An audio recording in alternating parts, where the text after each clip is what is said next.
for Borough loanee Ben Doak, with Ipswich also interested. Meanwhile, it's understood Wolves are confident of tying Mateus Cunha down to a new contract at Molineux. However, they are braced for a bid from Saudi Arabian side Al Shabab for midfielder Mario Lemina, whose deal's up at the end of this season. And Brazil under-23 defender Wellington has joined Southampton after his contract at Sao Paulo expired. Saints had agreed the deal in the summer, with the left-back staying in his homeland till the end of their season. There's more at talkSPORT.com. talkSPORT News.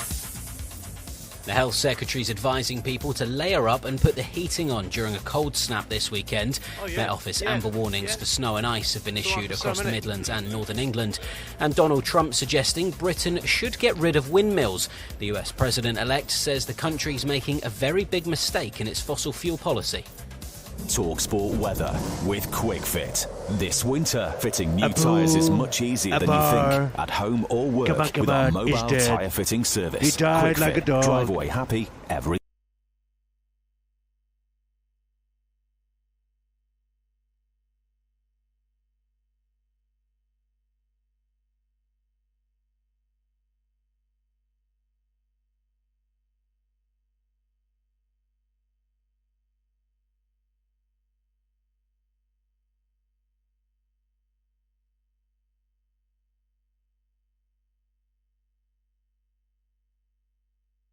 Will be crowned tonight, live on talkSPORT. It's the three-time world champion of old who last won the tournament back in 2019 against a young pretender who is the most Googled sportsman of the past 12 months. It's the Green Machine against the Teen Machine. Van Gerwen or Littler? Who comes out on top? You'll find out tonight with darts on the radio.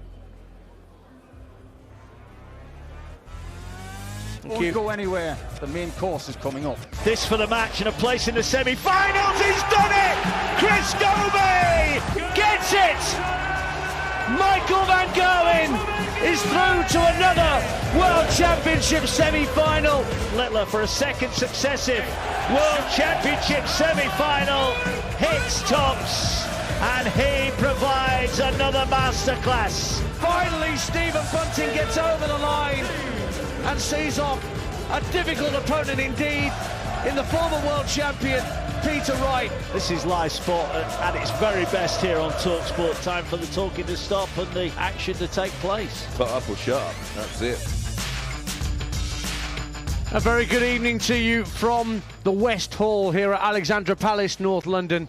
I'm Ian Danter, alongside me Paul Nicholson and Chris Mason, both former PDC professionals who've thrown darts on the stage that faces us before. 3,500 darts mad people are just starting to file in to take their places in all manner of fancy dress, and they have the hottest ticket in town without question, and so do we. We are so privileged and fortunate to be able to bring you this. Michael Van Gerwen of the Netherlands taking on Luke Littler of England for the right to hoist the Sid Waddell Trophy to the skies later tonight and pocket £500,000 in prize money. Paul, Chris, delighted to have you on again for the ride. We've had just over 2 weeks here.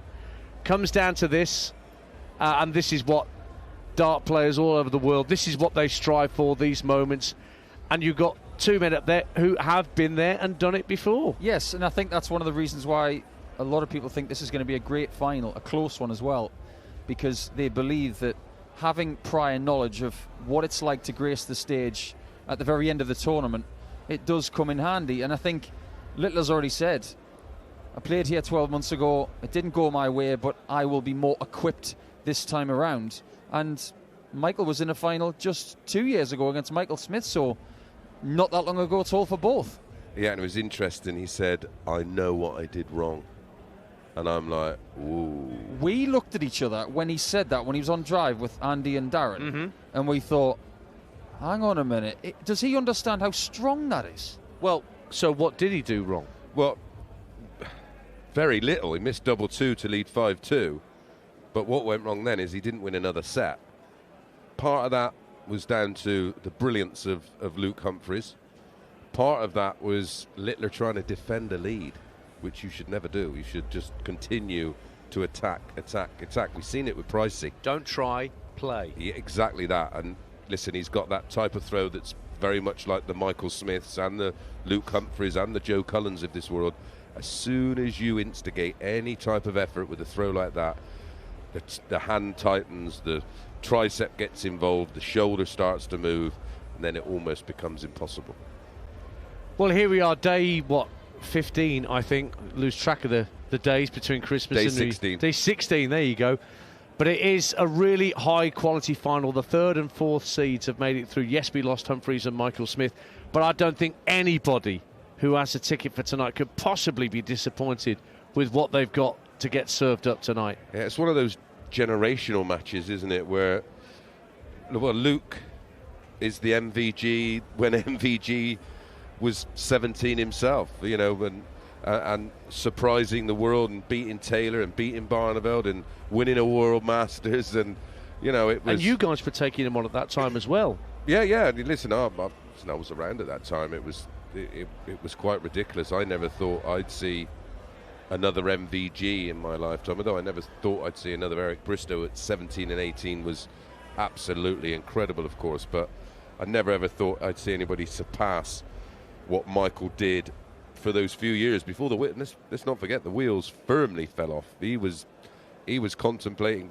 getting a job and quitting, and he just dug in. Every time I seen him every weekend, he was in tears, he was in bits, but he just didn't give up. He just kept grafting and grinding, and all of us around him, very much like the players are with Luke, always really supported him, saying, look, it will come around.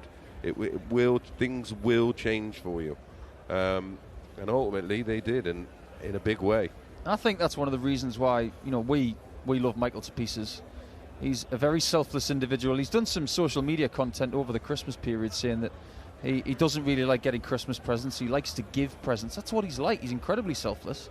And he has seen other dart players in a bad way, and he is the first to stand up off his chair and say, what's up? I'll talk to you right now. He's done it for me at Blackpool one of the times that I was inconsolable. He was playing that night, and he said, I'll sit with you, and he did. He didn't have to do that. And I played him in America in the US Open in Connecticut, and the guy could hardly win a game anywhere, and I think I head-to-head, I was 3-1 up maybe at that time, something like that.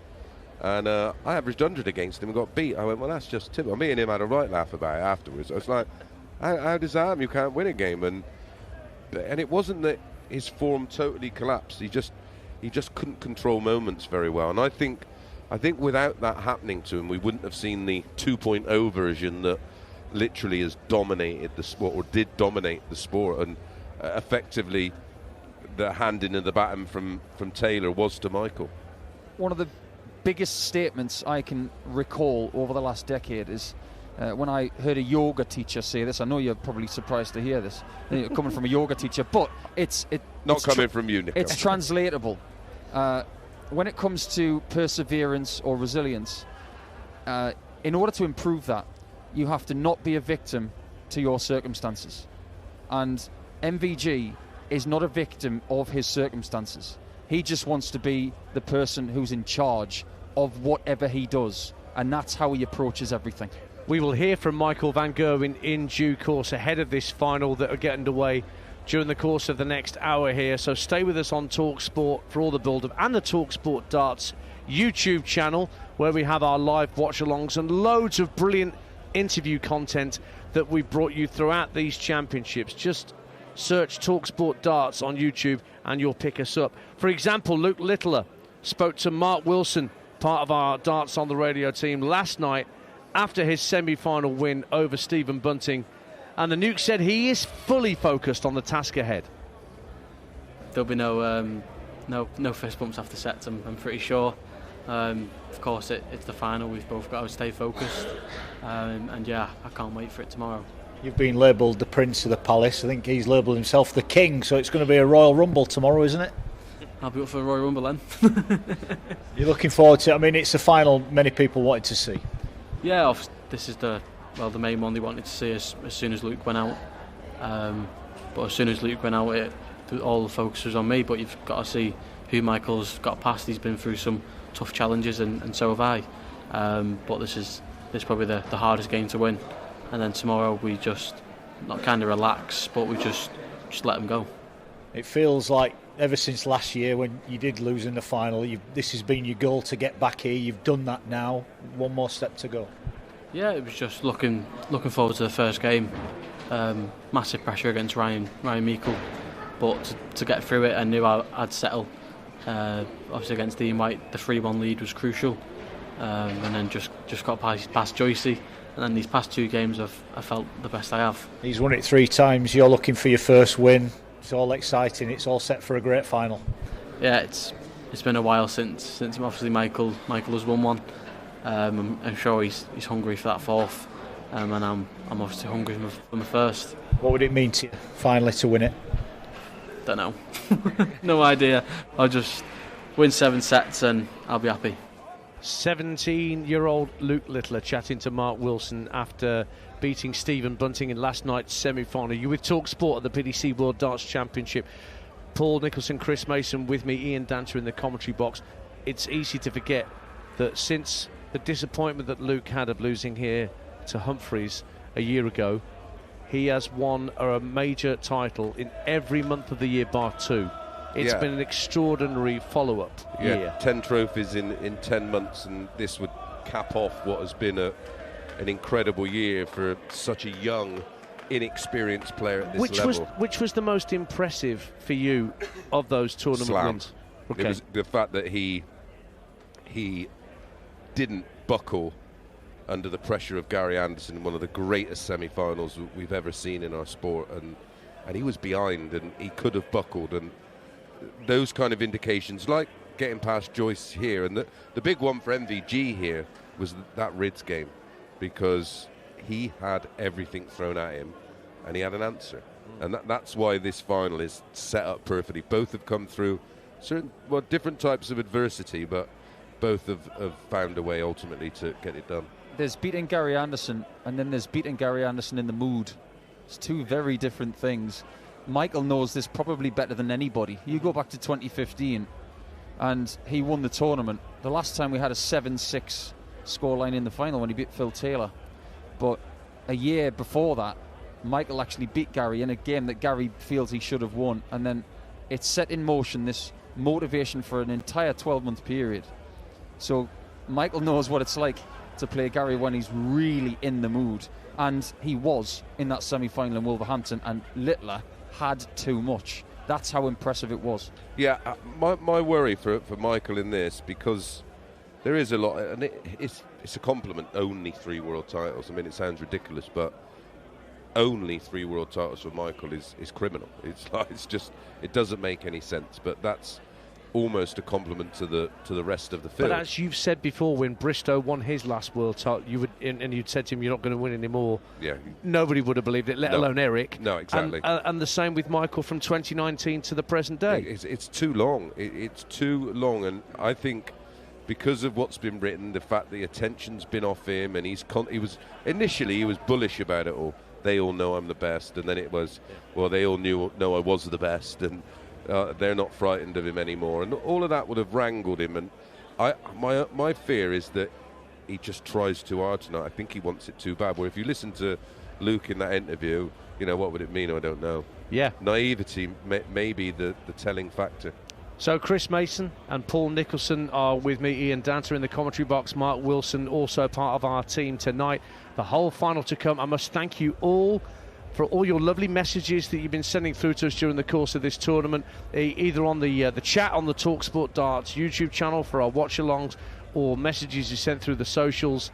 It's been fantastic and a privilege once again to be part of all this. We love bringing you darts on the radio, and we're about to bring you what should be potentially a classic. It could, like Nico said, go 7-6 like 10 years ago, the last time we went to a deciding set here at Ali Pali. Up next on talkSPORT, we'll hear from Luke Littler's opponent, Michael van Gerwen, the Green Machine. You are listening to coverage of the PDC World Darts Championship on talkSPORT with Village Hotels. Find rooms for as little as £49 in the Big Village sale at villagehotels.com. The World Darts Championship live on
Darting drama on talkSPORT. 1-2-6 for Van Gerwen and double 18. Didn't even need the 19s. He went 60, treble 10, double 18. Oh, and he enjoyed that one, didn't he? They know I'm going to be ready, and I feel comfortable, I feel ready, and I feel that I can do it this time, and I think that's really important. This is the main one they wanted to see as soon as Luke went out. It's probably the hardest game to win. Double 10, normally doesn't miss here, and he doesn't miss here. Someone is going to sleep very soundly tonight. Someone isn't. Don't go anywhere. The main course is coming up. Certainly is. talkSPORT bringing you darts on the radio. The final of the PDC World Championships tonight between Michael Van Gerwen and Luke Littler. And once it's all over and the curtain comes down, and I think all of us on the darts and the radio team know that, well, that's it. That's Christmas done. We better go on with the new year. And it is January already. Let's hear from Michael Van Gerwen, shall we? After his 6-1 win against Chris Dobey last night in the semi-finals, MVG spoke to us backstage and said that he's feeling good ahead of the final. To do what you love to do the most in this part of the tournament is always nice. Up to the final now, and yeah, that feels amazing. Now your good friend Vincent van der Voort is here to help support you. Just explain to our listeners how important Vincent is for you. Only is, was, it's always been a great support for me. We are really good friends. We talk about everything, about my personal stuff, about my dart stuff, and as long as you can keep doing that, you trust in each other, I think that's really important. Every player wants to grow into a tournament, regardless of the sport, Michael, and wants to be at what they want to be as their peak going into the final. Do you feel as though you're at your peak or close to your peak going into this final, whoever you face? Yeah, whoever I face, they know I'm going to be ready, and I feel comfortable, I feel ready, and I feel that I can do it this time, and I think that's really important. That's Michael Van Gerwen speaking to some bloke backstage last night after he beat Chris Dobey 6-1. I've got Paul Nicholson and Chris Mason in our commentary box with me. Support teams are very important in individual sports, aren't they, guys? You know, you need the people with you that you can trust, and you guys have spoken about how vital Vincent van der Voort, who is a PDC darts player himself, for those that don't know, to Michael Van Gerwen as that shoulder to lean on, cry on, whatever. Yeah, very much so. I think Vincent is a bit of a taskmaster when it comes to personal and professional stuff, and some people need that. They need a good kick up the rear. And when Michael was saying to the world over the last few years that, you know, I'm going to be okay, my form, yes, it's gone down, but I will be fine, I will kick back. There has to be something that changes. You don't do from minute one of your career to the very end the same things year in, year out. There has to be an evolution. There will be dips, there will be troughs, there will be peaks.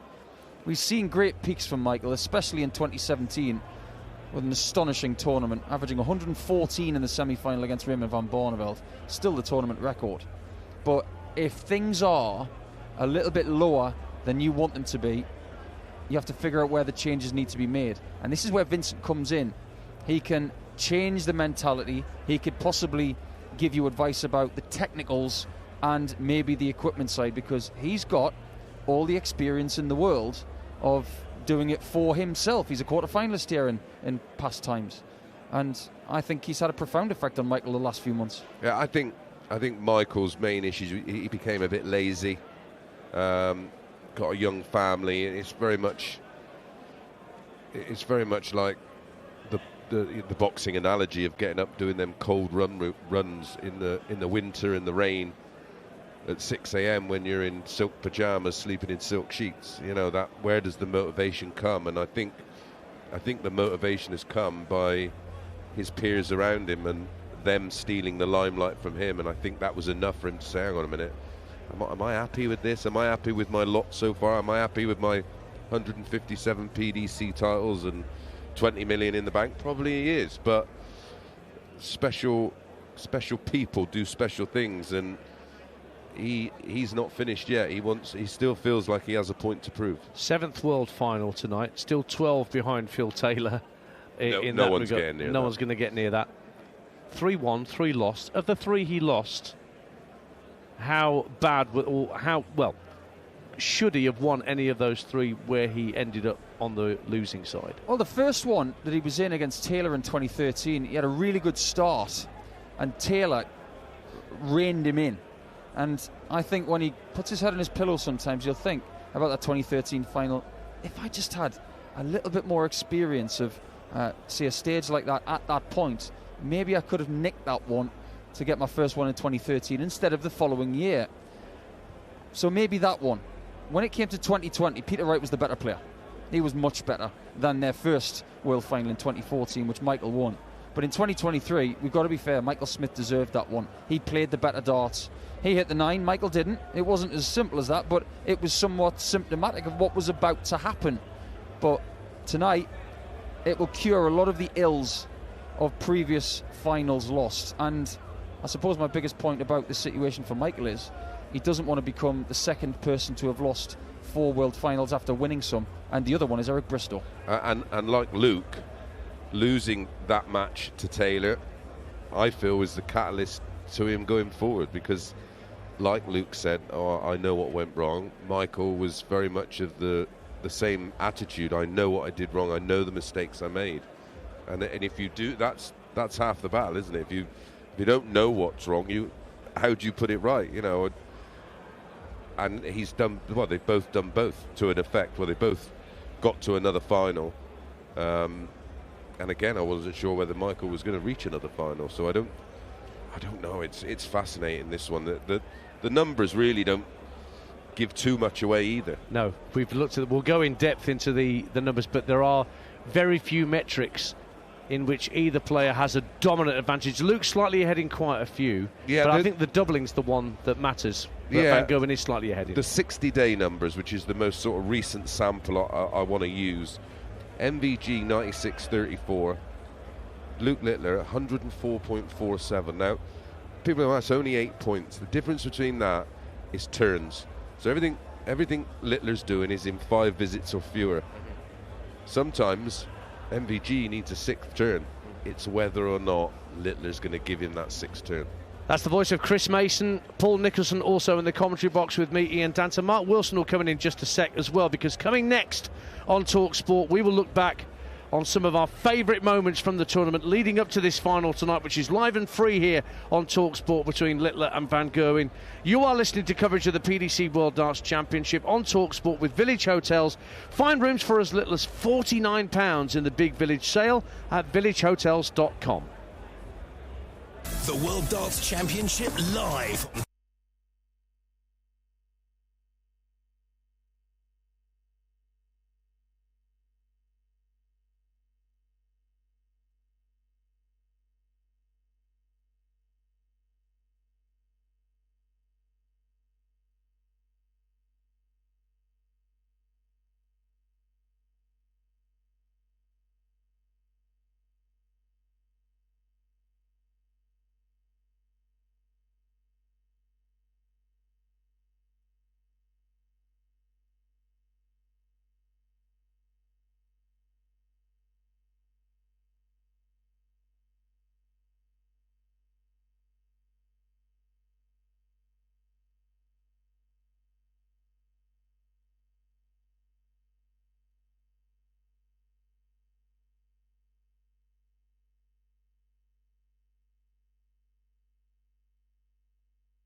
Palace.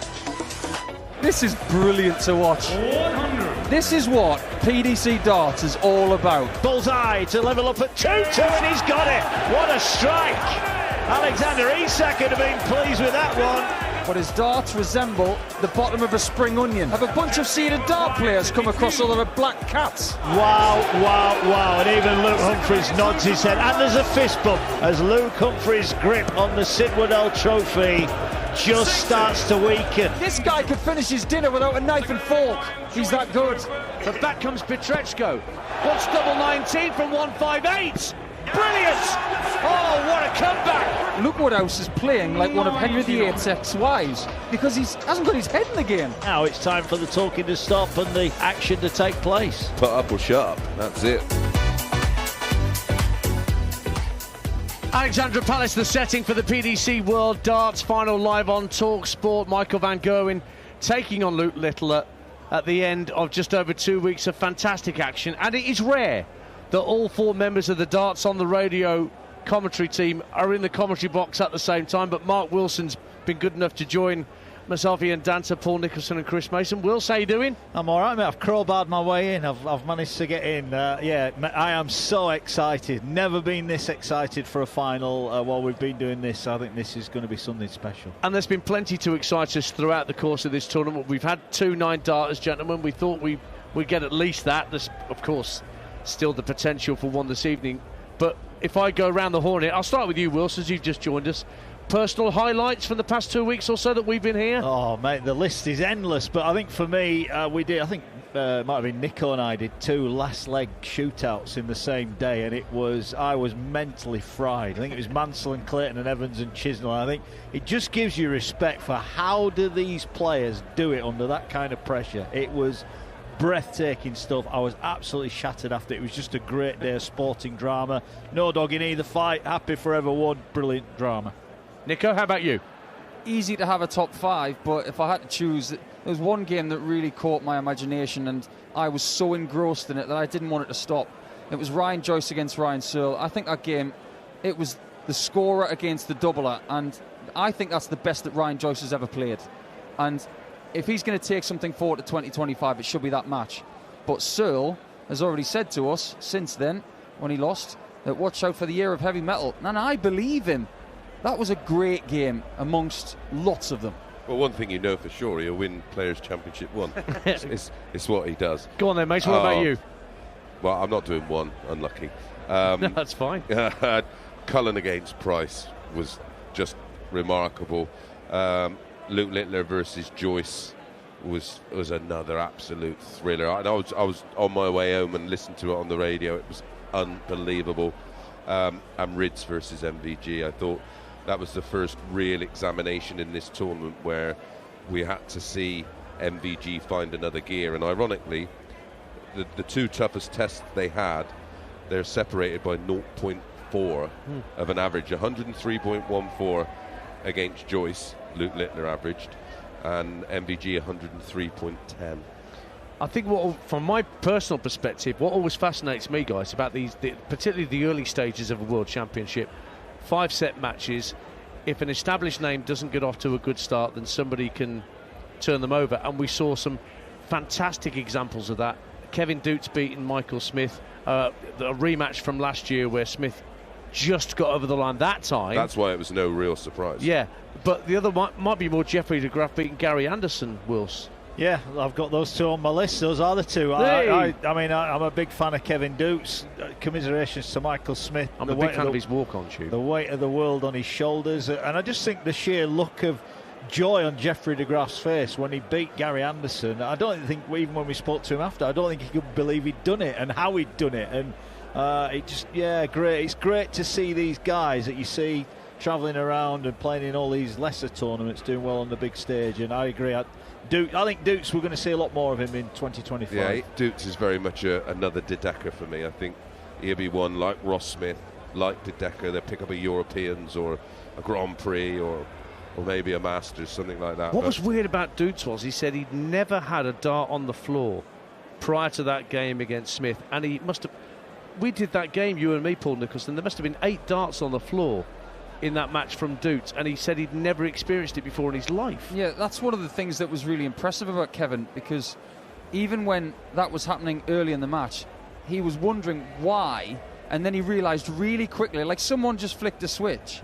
He said, if I keep wondering why this is happening, I won't win this game. So if it happens, fine, I will move on. And his focus in the last couple of sets was astonishing, and it's that he should remember. We lost a lot of seeds in that second round. 13, I think, went out of the 32 that entered at second round stage. And you, Mace, were talking about, well, some of these players have got to look at their schedule and they've got to look at their workload as to whether they're playing too much darts and the wrong sort of darts leading into tournaments. I was just looking at Littler's schedule with one of the promoters this year, and he's down to do 14 in their UK-based ones, and that's just from one. He will then, of course, have the World Series events, which are, again, non-ranked exhibition-type events or promotional tools.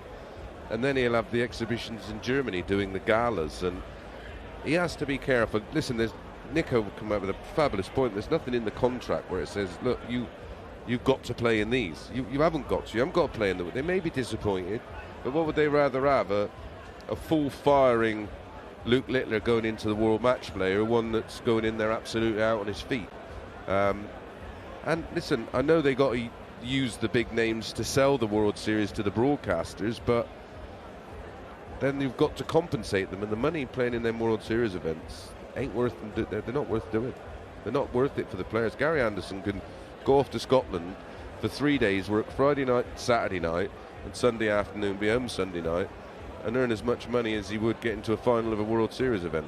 And he ain't leaving the country. Yeah, there is an element, though, that the players have got a responsibility, haven't they? You know, they don't want to bite the hand that feeds them. No, exactly. Got to support the game as well. Yeah, and that's where they're sort of caught twixt and in between. But as we'll find out with the interview that you did earlier with Matt Porter that we'll play out later, there are only so many weeks in the year that these players can operate within. I think we're getting to the point, I think we've seen it a little bit this year, players are going to start to pick and choose. Certainly around the bigger tournaments, you'll find that they may miss a Players' Championship here or there, or sit out a European tour. It's possible. Well, Damon Hetter's a great example of this, because he played in everything this year that he was allowed to play in. 30 Players' Championships, he played in 13 European tours.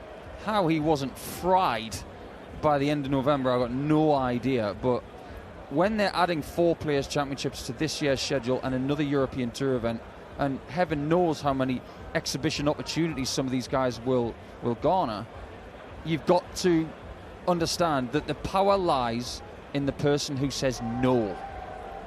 Yeah, and listen, these events are not ranked events, and I sort of get what Mark's saying. They do have a duty in some aspects, but I think then the players they're looking at it thinking, right, I can go out and get 15 grand for doing an exhibition this weekend, or do I want to traipse all around? And they're not guaranteed money. I mean, the TV tournaments are guaranteed money. I think they're guaranteed £2,000 on the European Tour. But they've got to make their own way there. And as you know, well, we've done the European Tours. They are not cheap. You know, they'll probably be, by the time they've done flights and taxis and hotel and food, they're probably £1,000 in doing these every weekend. The one thing about the World Championships is it is a truly world event, and we have 96 players. A lot of qualifiers come from territories that are growing as darts territories, and I'm thinking of Lok Yin Lee of Hong Kong, who won his match against Chris Lammen of the Netherlands. You know, Kai Gotthard of Germany beat Alan Suter 3-1. Are there any names that have come through this tournament that even you two, as ex-PDC professionals, are thinking, OK, I didn't know they had that in them, and they could be due for more? Rashad Sweeting of the Bahamas. I think when he won his first set on the stage, everybody thought he was going to get bageled 3-0. But sometimes the wholesome side of someone coming here on debut and smiling from ear to ear, that made everybody smile. And him going back to the Caribbean, that will surely give him the impetus to maybe come and travel and try something else and maybe get a little bit better. Do you think he regrets that 180? No, not anymore. The 777? No. I was going to mention Cameron Carolison. I forget off the top of my head who he plays. He was outstanding. South African, yeah. He averaged over 96, went right to the end. He may never play a better game of darts than that in his life. and he must have gone home on the flight thinking, how am I not in the next round? He was outstanding. Yeah, Rashad for me as well, because nothing suggested he had that kind of performance in the locker. Everywhere we looked, I couldn't. And when you see a player on the biggest stage of them all, fulfilling no doubt a lifelong dream, and they go up there and they overperform, that just brings me great joy.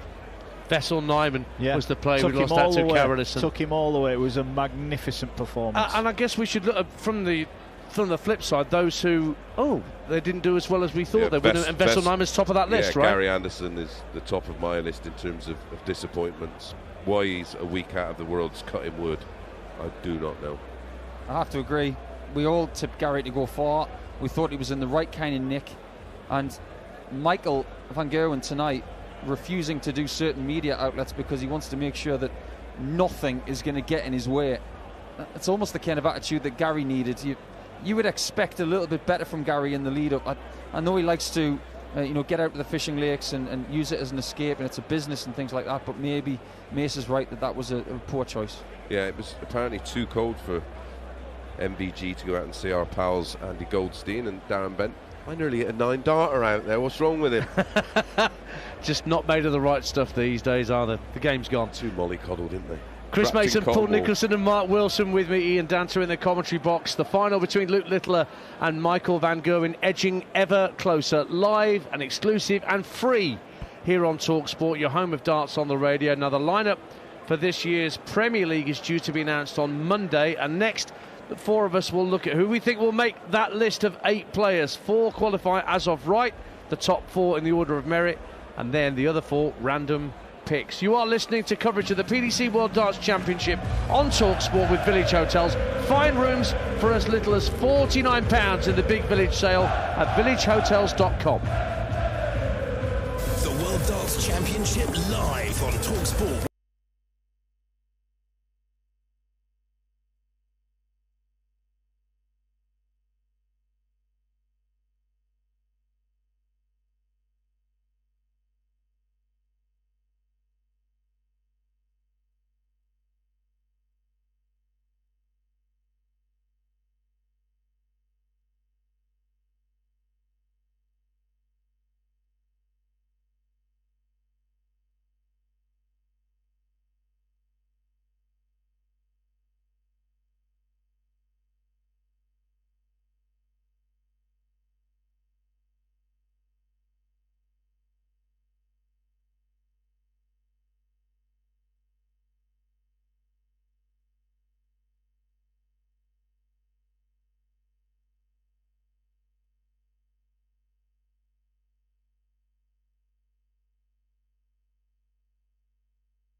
and he hits it immediately.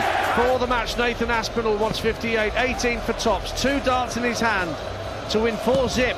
Only needed the 1. Does Dolan find something else?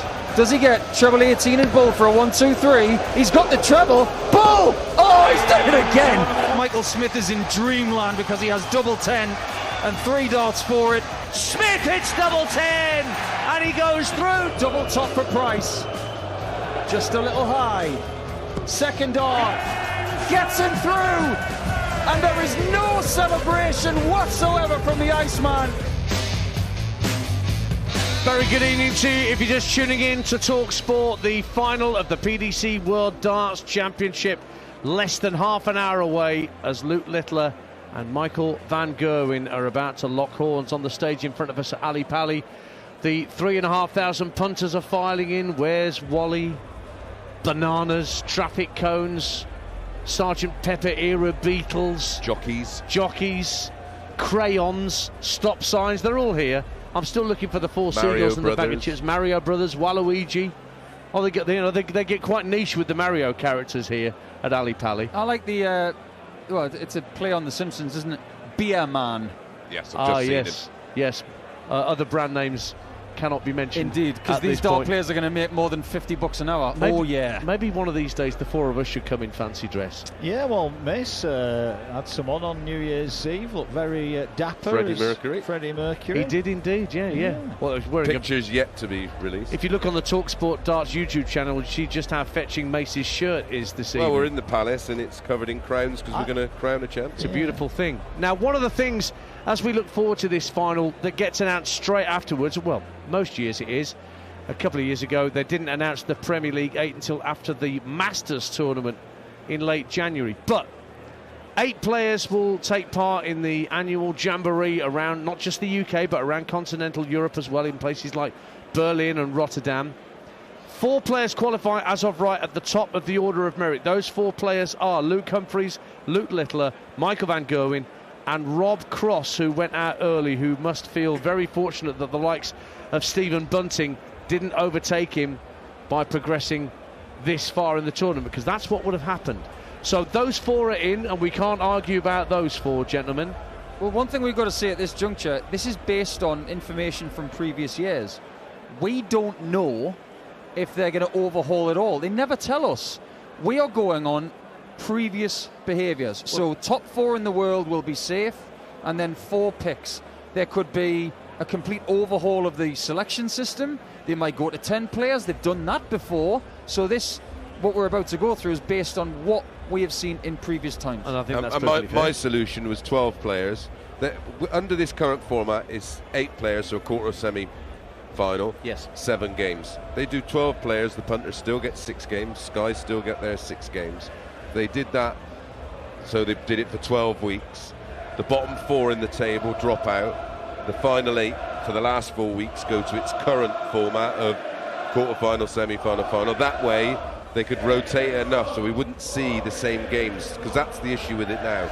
It's great for the fan at the venues, but from a TV spectacle, it's too samey. And then, of course, we go straight into the World Series, and it's the same as that again. The one thing that proves that is that Luke Littler and Michael van Gerwen have faced each other 12 times this year. 6 of them were in the Premier League.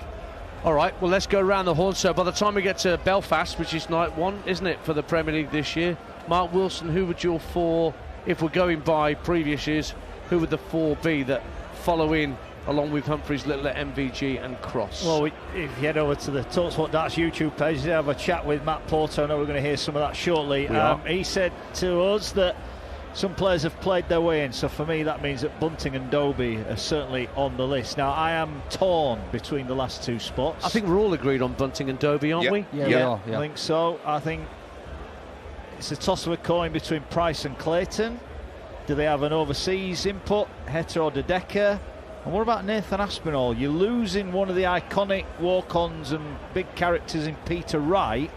Do they want to lose another one in Aspinall, who maybe hasn't quite done enough, but has been injured and he's on the comeback, got to the quarters here? I just think it needs a bit of wow factor, and his walk-on is one of the best things. You're a punter paying your money, you want to see him walking on, but whether that's enough to get you in, I don't know. But I can't think we don't get one of Price or Clayton in there. Yeah, agreed. I'm with you on that. My lineups, as you said, Luke, MVG Cross, Bunty, Doby, Price, De Decker, because De Decker won on Sky. I know Dimitri won the UK Open last year, but that still carries into this calendar effectively. But it was on ITV, so that won't fit Sky's narrative. Gotcha, because they've got the footage that will... Yeah, I see Correct, what you mean. And the viewers will know who he is. Yeah, of course. Nico, how about you? I think when it comes to Bunting and Doby, I'm absolutely on board with that. I think they've played their way in. As far as Brighton Clayton is concerned, I personally think that Johnny Clayton deserves another chance because he's won the Premier League before.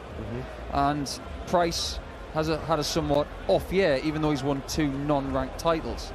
But from a commercial point of view, maybe Price is someone who gets more clicks.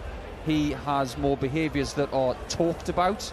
Johnny Clayton's one of the nicest guys in the world. That might be against him in this selection process. As far as the last one's concerned, I'm with Mark. I think it's between Heta and De Decker. Heta brings vibrancy. He brings the walk-on with the flaming hat. He's given everything he can. He's in the top 10 in the world. But the problem is, from a commercial standpoint, who are you trying to appeal to here? An Australian public with darts, where darts is in transition in Australia. It's going to take another couple of years with the new ANZ Premier League coming in later in the year. This might be the wrong time for Damon to get in. He might progress and get to the top 4. And of course, those matches take place at like 8 o'clock in the morning, 9 o'clock in the morning Australian time. But the biggest boom place in Europe right now is Belgium. We go there with the European Tour twice a year now. It is astonishing what Belgium is doing. And with De Decker in there, that country will get on his shoulders. And I think that is the sensible pick. Yeah, and the viewing figures over there are astronomical as it is. So you lose Dimmy, you replace him with De Decker, and I think that kind of makes sense. Okay. It's a new face as well. We'll find out on Monday, but let's hear, because Mark Wilson sat down earlier for a long-form interview with the PDC's Chief Executive Officer, Matt Porter, about the tournament here at Ali Pali, and he started by asking whether Matt could foresee a move away from Ali Pali in the future. Well, we're still working it through. You know, Ali Pali's a fantastic host venue for this event for the last 17, 18 years. And it's iconic, isn't it? You know, it's synonymous with the event. People make a pilgrimage to come here at Christmas, whether they're coming from North London or further afield. We've sold tickets to people from 58 different countries. So I think that's a big part of it. People don't just want to come and see the event. They want to come and see the venue and feel like they're part of something special in darts and in the wider sporting world. But in the same vein, in the same way that we moved from a nightclub in Essex, you know, we have to look at how we can continue to grow the tournament. So we're keeping all our options open, and we'll make a decision in the not too distant future. Is there any scope to increase the capacity here? I think it's difficult to do that in the West Hall, which is the hall the event's currently played in. There might be odds and sods that we can do, but nothing significant. The Great Hall here, which is for those that have been where the fans village and the broadcast compound are, is an obvious or potentially obvious alternative, but you have to think about the whole infrastructure of the event, everything that we bring in, media facilities, hospitality, the players area, the fans area, all the storage, everything that's needed around just the arena. So switching where the sport is played is easy. It's switching everything else that's difficult. So without being too boring about it, we will work through every option and see where we come out. Well, we were all in that room when, Mark, you were chatting with Matt Porter then. The full interview is available to watch on the talkSPORT Darts YouTube channel. If it's not on there already, it will be imminently. It's on there, so you can watch the full unexpurgated 4 or 5 minutes where he talks about the Premier League, he talks about Ali Pali, but he was keeping his cards very close to his chest throughout, wasn't he, Wilson? Yeah, he was, but I think the main thing you take out of that is it's not certain that it's going to go away from here, and I think he's right. I think if you say to any casual darts fan, tell me something about darts, to go, Ali Pali at Christmas, and it is an iconic thing, and I am firmly of the opinion it would be a mistake to move away from here. Well, Jim White has said the word Saudi Arabia when it comes to the PDC. Not a chance. No, there may be an event there. But there'll be an event there, but not the World Championships. So a World Series event, something like that. Something big. There'll be something big. They'll create listen, if they didn't take the money, they wouldn't be doing their jobs right. That's what they're paid to do, is make the players as much money as possible. If they moved into the Great Hall next door, that's where the News of the World. For those who watch the old News of the World footage, that's where it's from. I think the issue in there, I think dressing it up would cost probably a fortune, and it's got a few leaks, but that could be overcome by putting some kind of internal shell inside. Yeah. And you would think a long-term deal, exactly, a new TV deal that we believe is signed and ready to go. There's money to invest in. Just think what another 1,000 tickets each session over 16 days would generate. But what they would have to do, I think, they would have to close the ice rink section of Alexandra Palace in order to open up areas that can be used either as a broadcast compound or hospitality, because half of that Great Hall is taken up with all the TV trucks and everything that goes to put this event on the air. Yeah, it's about access. You think about how the TV trucks and the caterers for the fans village, how they get in. It's actually into there. So how do they get into this place if things are flipped around? Temperature's a thing, because it's always played at Christmas and New Year. It's cold, and players don't want to be cold, but it is not an impossible prospect. But it is freezing in there, because it's effectively it's just a glass shell. It's like an aircraft hangar. We should explain, Mace is there, has been in there most days with the title sponsors, with a challenge where punters can have 3 darts against Mace and try and beat him and win a cash prize if they beat him. And I felt for Mace, because we've all been out there to watch him. And well, Nico stepped in for me on News Day when I travelled back from the pub, and as I walked out there to get Charlotte a sandwich, he pops a 170 in to make me look and feel a bit silly. But you hit a 180 or 2 yourself. I incredibly, probably because I couldn't feel them. I played all right. That must be it. Still got it. Never left me. See, always there.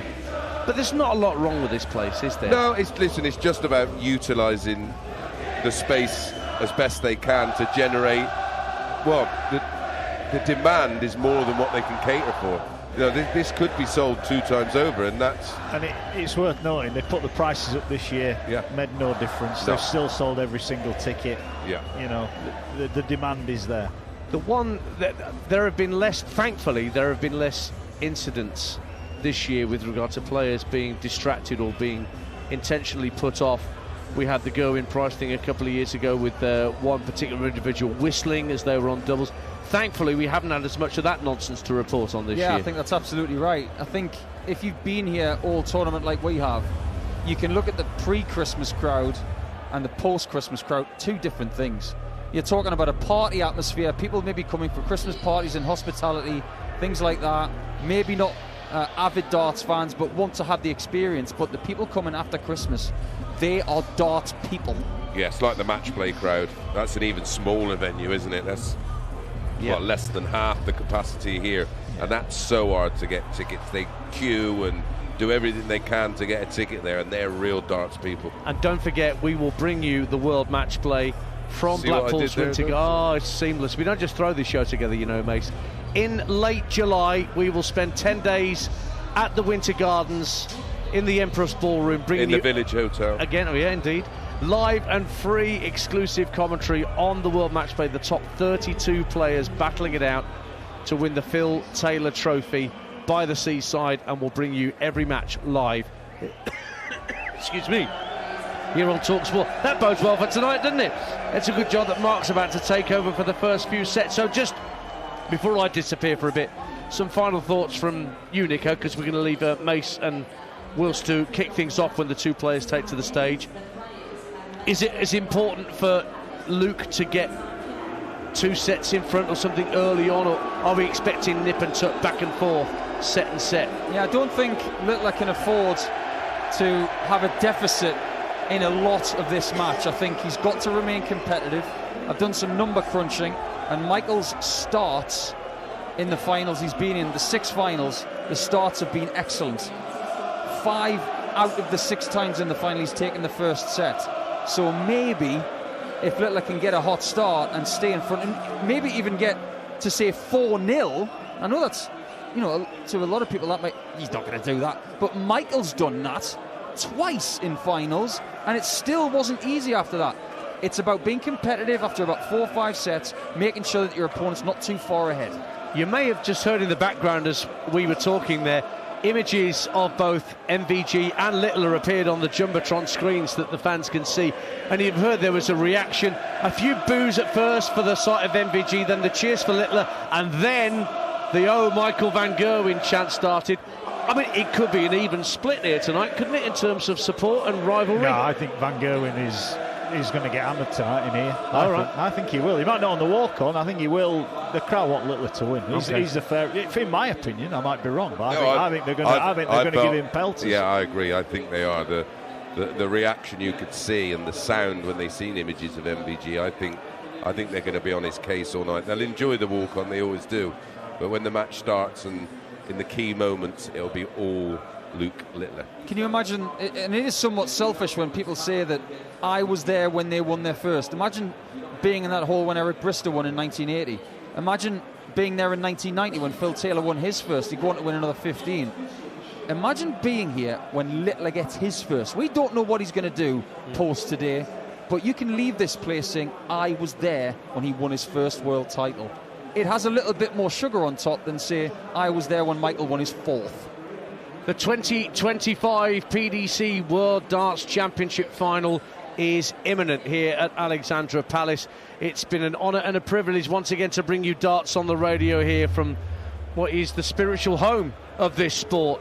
And Michael van Gerwen and Luke Littler will be getting it on in very short order. Again, as an interview with van Gerwen shown on the screens, a few boos ring around the West Hall here at Ali Pali. But Chris Mason and Mark Wilson will pick up in just a few short moments' time, building up to the walk-ons, and then the first of what could be 13 sets of darts to decide who lifts the famous Sid Waddell Trophy and pick up that winner's cheque for £500,000. It's live, it's free, it's darts on the radio, and as Mark Wilson said, to sell it all, come on, say it, Mark. No, you do it, you do it. No, you should say it. It is the teen machine against the green machine tonight. Perfect. You see, that's why we pay Mark Wilson more than anybody else on the team, because he comes out with quality stuff like that. Mason Wilson will be with you next as the 2025 PDC World Darts Championship final gets underway, live and exclusive here on talkSPORT. The World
Okay. To get to his 7th World Darts final. And there it is! Michael van Gerwen makes light work of Chris Dobey in the end. Tops for a second successive PDC World Final, and Luke Littler delivers a 6-1 demolition of Stephen Bunting. This game is setting this place alight right now.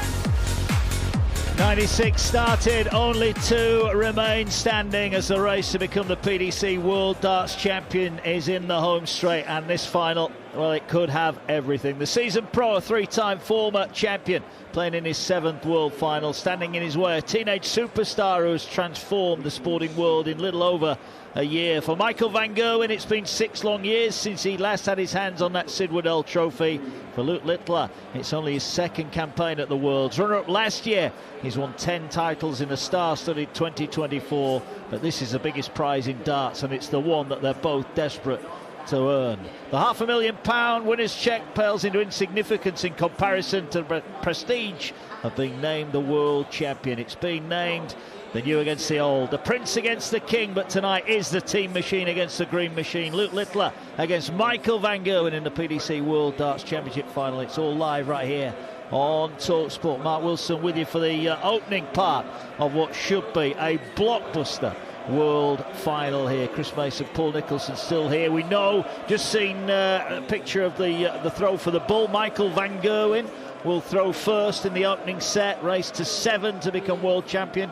Paul Nicholson, is that a psychological blow? Is it any kind of advantage? No, I don't think so. The only way it is if it goes to the last set, in my opinion, because there's so much of a distance between set 1 and possibly set 13.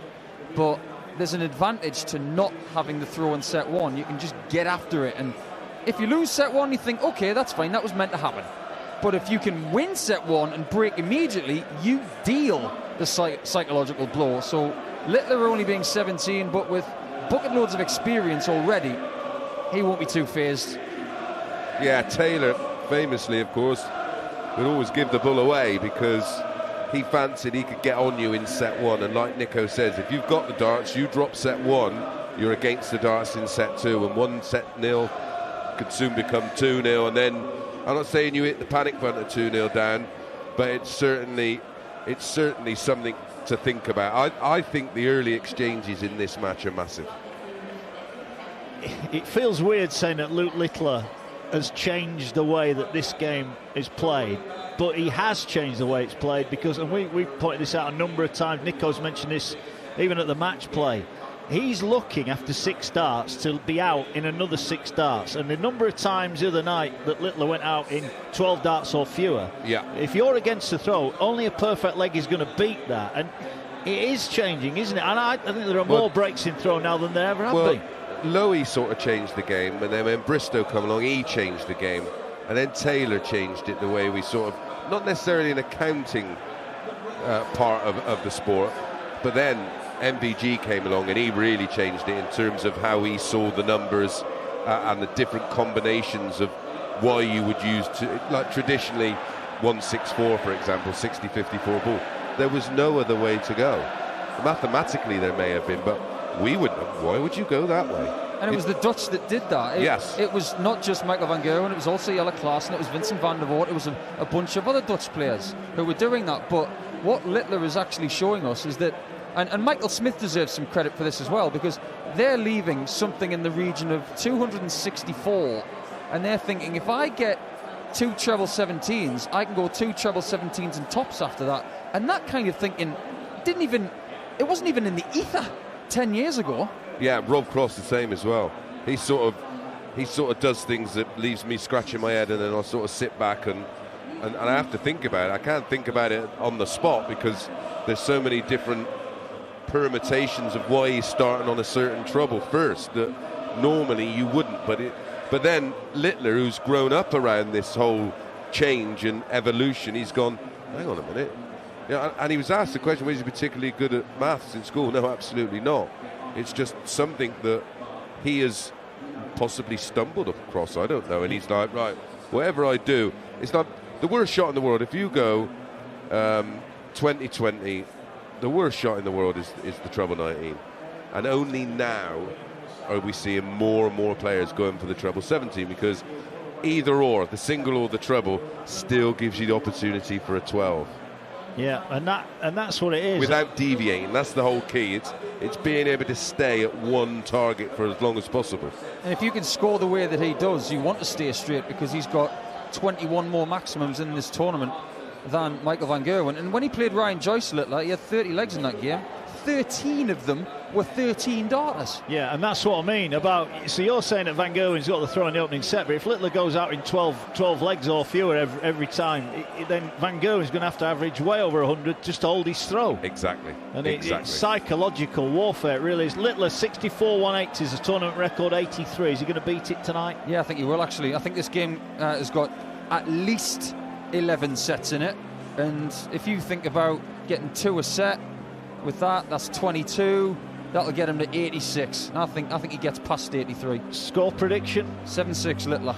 Okay, Paul Nicholson will be back with Dance for the second part of what promises to be one of the great all-time PDC World Darts Championship finals. You are listening to coverage of the PDC World Darts Championship with Village Hotels. Find rooms for as little as £49 in the big village sale at villagehotels.com. You are in the best possible place, listening on talkSPORT to hashtag darts on the radio, and you're watching along on the talkSPORT Darts YouTube page. Please like and subscribe. The action is just seconds away, and it is now time to meet the players. Luke Littler and Michael van Gerwen going to battle it out for the biggest prize in darts and the biggest title to become the PDC World Darts Champion. Who will prevail? Will it be first time for Littler, or will it be a fourth win for Michael van Gerwen? An expectant, sold-out crowd here. Thousands listening around the world on talkSPORT, and we're proud to bring you all the action. And this promises to be one of the all-time great games. You can sense the atmosphere, you can almost touch it. It's electric here. But who will have the final laugh and kick off 2025 as the world champion?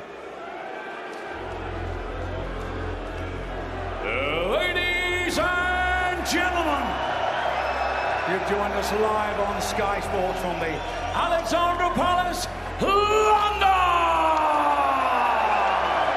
This is the final of the Paddy Power World Darts Championship, all brought to you by the Professional Darts Corporation. And ladies and gentlemen, for the thousands joining us live and the millions joining us around the world, it's time to meet the players from England.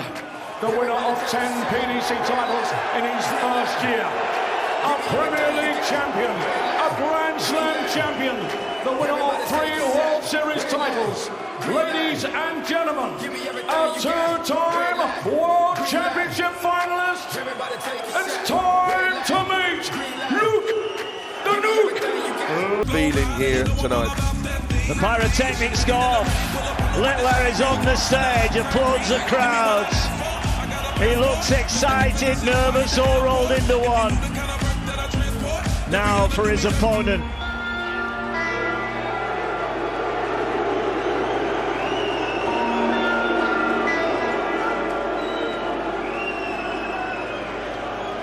Ladies and gentlemen, taking part in his 18th World Championship, the pride of the Netherlands, the winner of 157 PDC titles worldwide.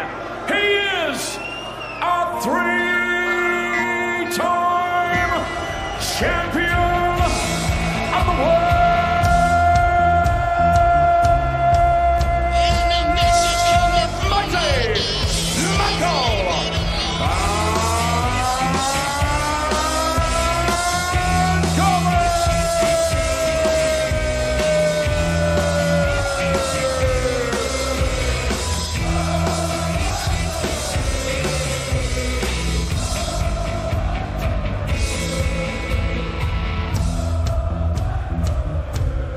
When the draw was made for the PDC World Darts Championship opening rounds, Michael Van Gerwen came on talkSPORT and said he felt he'd been disrespected.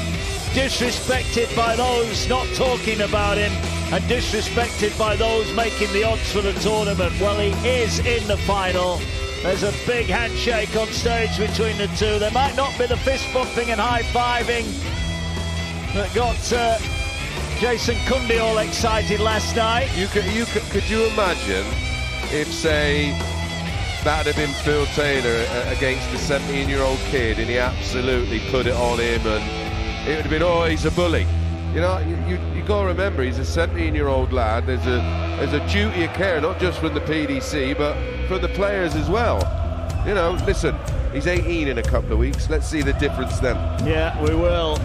Players warming up. The green of Michael Van Gerwen, those trademark colours, the primrose and blue of Luke Littler, his Warrington Wolves colours. He's from Warrington in the north of England, of course. We know that Van Gerwen will throw first. They're both stood looking at each other, waiting to get the warm-up underway. Bit of a stare down.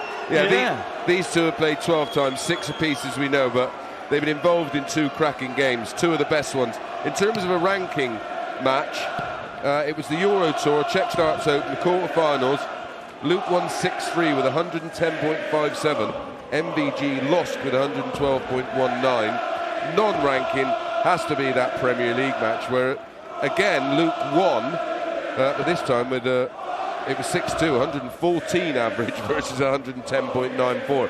What that tells me is they enjoy playing each other. Well, in 5 of the 12 head-to-head meetings, they've both averaged over a ton. And I think 1 or 2 of the others were only a fraction underneath on 90s. Van Gerwen. Yeah, so it is all to play for. You are listening to the PDC World Darts Championship final right here on talkSPORT. We've brought you all the action. Hashtag darts on the radio if you want to get involved in social media. You're following along and watching on the talkSPORT Darts YouTube page. We're about to get underway. Van Gerwen with the first dart of the final. Race to 7 sets to become the world champion. And it's a solid ton from Van Gerwen. The 3 seed taking on the number 4 seed Luke Littler, whose first dart is below the treble, comes for cover, doesn't find it. So we're underway. Van Gerwen has the throw in the opening set, race to 3 legs to win the set, and a nice 2 treble visit from Van Gerwen, and he's off and running. Yeah, it will be a steadyish start. Well, they just allow the heart rate to come down because both will be initially caught up in all the excitement, like all of us. And then after a leg or 2, it's all down to business. 309 Littler, he's at the hockey. MVG on 205, treble 19. Here we go, this thinking. Went treble 19, then went for the ball, hit a 25, and then back to the treble 19, which would have left 170. Yeah, Van Gerwen on 205. Not going to go. Oh, he is going to go for the first max of the night, and there is Michael Van Gerwen's first of the final. Littler would have liked to follow him in there, but after a good first start makes a bit of a mess of it. Van Gerwen then 25. 9 hit, double 8 for the first leg. Oh, he's pushed his score. His double 16. That was a drastic pull short of the target. Yeah, dragged down. 140 for Littler. He's got the treble 20. Oh, he just misses the second to leave tops. Then a bit of a lazy last start. He's thinking to himself, I'm not getting another go anyway. Well, Van Gerwen, take 2. 9 hit, double 8 this time. Silence, missed it, double 4. Misses, so Van Gerwen with double trouble, and Littler might be ruining the fact that he's got to burn a dart here. 15 for tops for a breaker throw. Well, any advantage that Michael Van Gerwen earned by winning the bull has gone in the opening leg.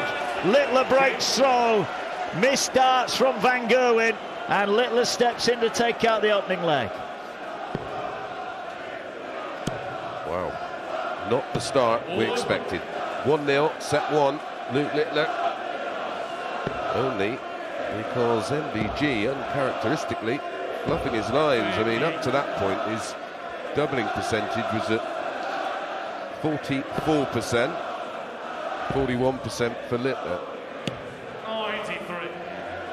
You didn't get, or I didn't get your score prediction. What were you going for tonight? 7-4 Littler.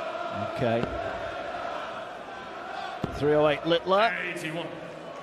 Van Gerwen just, his visit takes him down to 362. So again here, Littler was looking to use the ball, big four. There's been a couple of loose, nervy darts early on here. Yeah, just sometimes you're just a little bit tight on the grip, and the nerves make the... Listen, I know they say they don't suffer with nerves, but they will be. They wouldn't be human otherwise. The nerves will go, but that's when the game becomes the focus. There's another wild one. Yeah, another big five. Only 45 scored, leads 139. Van Gerwen on 2-8. Comes for cover, doesn't find it on the 19s, but does with his second dart. So he's down to a finish as well. 139 for Littler to consolidate the break. Single 19 means he can't go out. Hits the treble 20, single. Well, again, is it? Big five. That's 3 times in probably his last 5 visits. 1-3-2. Bit of a champagne shot, this. Out of bull, treble 19. Would have left a shot at the bull. Tidies up nicely, but Littler, who hit 55 in the opening leg, needs 55 again. Single 15's found. Double 10. He is relentless on that little red bit on the side of the board. Double 10. They might as well call it double Littler because he lives there. And it is 2-0. And now Van Gerwen throwing to stay in the opening set. Trails 2 legs to 0. 2 treble 20s. Oh, horrible deflection.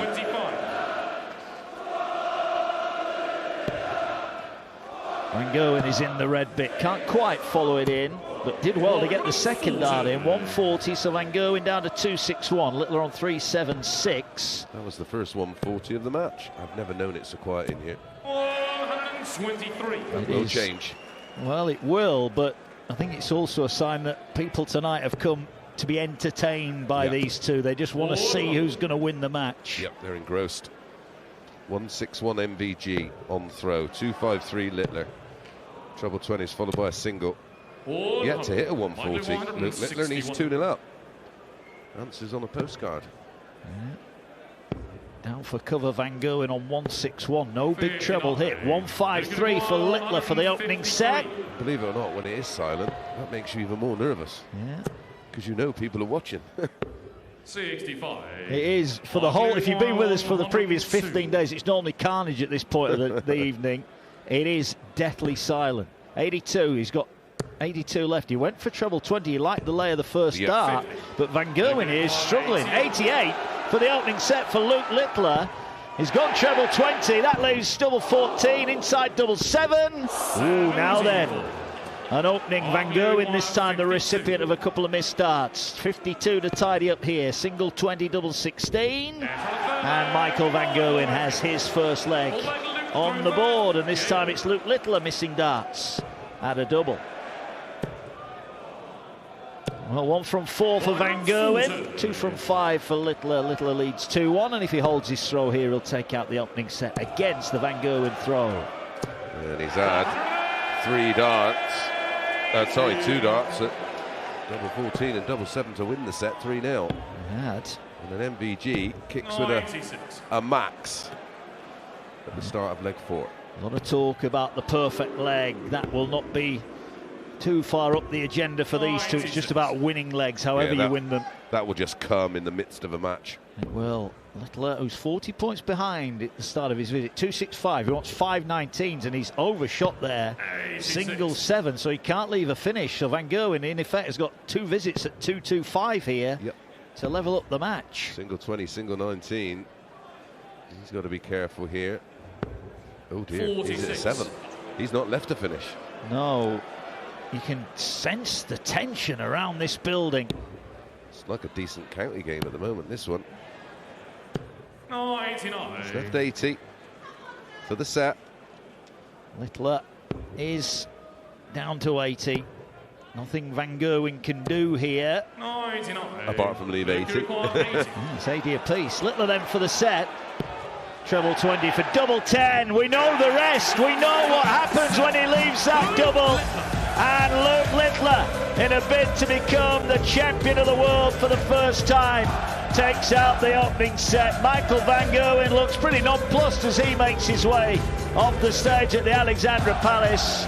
There was a punch in the air and a snarl from Littler. He's off and running in a race to 7, live on talkSPORT tonight. It's Luke Littler who leads Michael Van Gerwen by 1-0. The World Darts Champion.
Advantage for Luke Littler, the 17-year-old superstar, taking out the opening set by 3-1 against Michael van Gerwen. It is a race to 7 to become the champion of the world. Now, I know already you might be getting the withdrawal symptoms from the darts because sadly it all ends tonight. However, we've got you covered on the talkSPORT network. Game Day Live tomorrow kicks off 12:30. Tottenham against Newcastle, live and exclusive on talkSPORT. Reshman Chowdhury, Sam Matterface and Stuart Pearce, our team there. And we're up in the northwest as well on talkSPORT 2 at 12:30. Blackburn against Burnley.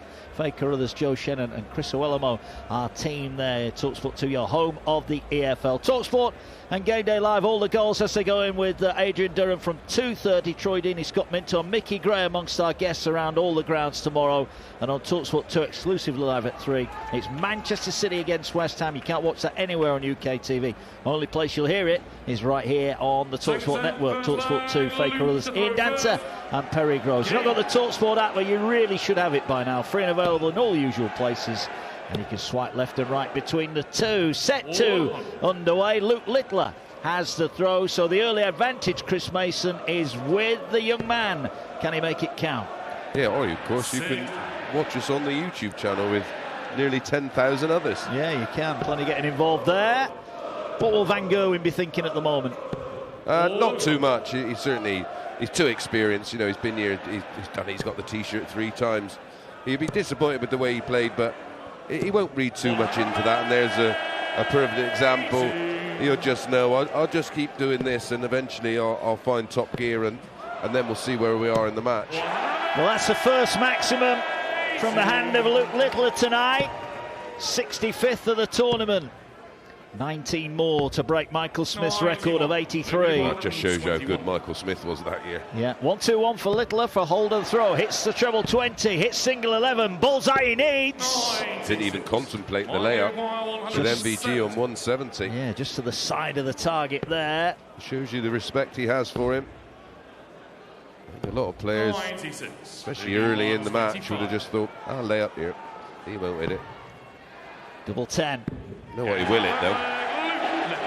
Double 10. He is prolific on that section of the board, and he hits it again, and he leads a set to 0 and a leg to 0. Good start to leg 2 for Van Gerwen, a 1-3-4 visit. Well, that first set was reminiscent of the set in the Players' Championship finals. Well, the first 5 legs of that match between Humphries and Littler, and I think it was 80 and 85 averages. This one wasn't quite as bad. It was in the low 90s, but after that, when you think, oh, I wonder if they'll be affected, they both come out and ended with averages in excess of a ton. Yeah, they did. Van Gerwen here, his 7th final. Lost his last couple. Great visit there, though. Wonderful visit on 274. So takes creative. Out 174 to leave a ton, and Littler on 262. He's in the red bit. He's having a crack. Back-to-back legs with 180s in, but Van Gerwen gets a look at 100. He's at treble 20. Needs tops. About half an inch too high. Ooh, now then. Nearly an inch too high with the second one. This is big, even this early. 42 leaves tops. Oh, wow. An 11 dart breaker throw. 2 missed darts at tops. This is ominous. An 82 2-dart kill from Littler, who's averaging over 100. And he hasn't even warmed up yet. No, he's not the fastest starter.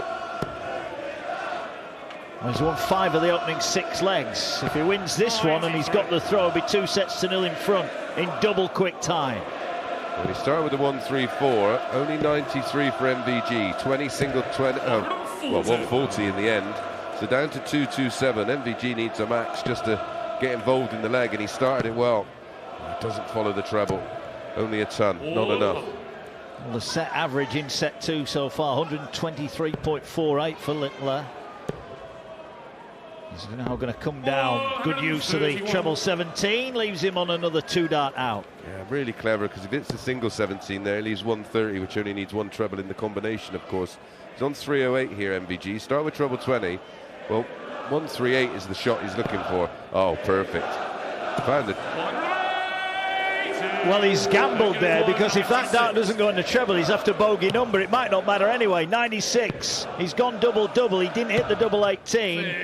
He will, though, leave tops. But Van Gerwen, who's engineered an opportunity, 1-2-8, single 18, treble 20 needed, needs the bull for a break back, and he's just in the green bit. That would have been a Houdini-like escape in this third leg. But this for 2-0 tops. Double 10. I rest my case, Your Honour. He just does not miss in that part of the board. He snatches his dart out of that double 10 segment. Again, Michael Van Gerwen just trudges off. No emotion on his face, but he doesn't look too happy at all. And why should he be? 6 legs to 1 behind, and he's had a couple of legs that he's missed multiple darts in. And Luke Littler is punishing the man from the Netherlands. 2-0 in a race to 7. This next set, the third set, going to be crucial for Michael Van Gerwen. Yeah, I mean, the set averages there are phenomenal. 14, 11, 14, the winning legs for Luke Littler. 115.62 in the set. MVG, to his credit, not too far away, well, not too far behind him. 113.67. The key element to this game why MVG is getting done. 1 from 7. 14% on the doubles. Luke Littler 6 from 11, 55%. The top 8s are with MVG at the moment. The 140s are with Littler. Match averages 99.55 for Michael, 1.74. But the timing and the timing of his moves are key right now. And this 2-0 can. This is a must-win set for me, even this early. Yeah, you are listening to coverage of the PDC World Darts Championship with Village Hotels. Find rooms for as little as £49 in the Big Village sale at villagehotels.com. 2-0 here then for Luke Littler. Runner-up in last year's event. Now, he has dropped sets all the way through. Luke Littler, he's not really powered past anyone. Bunting last night missed too many darts at a double, and just signs here that Michael Van Gerwen is following a similar path. Yeah, neither, and this is what's unusual for MVG, to go through all the way a campaign to the final and to not have 1-0 is unusual for him, because it's usually someone that sort of walks into one. James Hurrell was a tough game, couldn't get a lot of rhythm in that one, drops the set there. Dolan, he averaged 97 in that one, dropped 2 sets. Played beautifully against de Graaf, averaged pretty much 102, 101.98, 4-2, and then Rids threw everything at him, 103.10, and against Dobie, 98.84. Well, Nico was running me through the stats from his last win, 2017, and his lowest average in that tournament is higher than anything he's produced this week, or this fortnight. Yeah, it's a slightly different version of Michael Van Gerwen. He's a little bit longer in the tooth. He's not quite as blistering as he has been in the past. He can still do it in short bursts, but he's going to need a burst like that. On the Euro Tour last year in the Premier League at certain points. That 110, 112 is still in there. And he may have to find something of a similar ilk just to try and get back in this match. He's 2 sets down in a race to 7. It's, again, no panic yet, but if you go 3 down, that's a long, long way back. Certainly is. You are live on talkSPORT, live at the Alexandra Palace. I've never known it so quiet here. It's everyone engrossed with the darting action. It will be an I was there or I was listening moment should Luke Littler become the world champion. We'll have reaction, whoever wins the match, over on the talkSPORT Darts YouTube page. Got videos throughout the tournament. Our interview with Matt Porter as well earlier on about the future of this tournament, where it may go. Interesting, when I asked him about the first £1 million tournament, he said it won't be too far away. And when I mean £1 million tournament, I mean $1 million to the guy who wins it. Yeah, well, later in the year, of course, the broadcast deals with ITV and Sky are due to be renewed. And well, I understand. I might be wrong. I understand the Sky one is done, so that will be announced shortly. Already? Apparently so. Wow. Well, I know what Barry made it quite clear what he was after, and it was twice as much as what we were getting. It was interesting to see if he's landed that deal.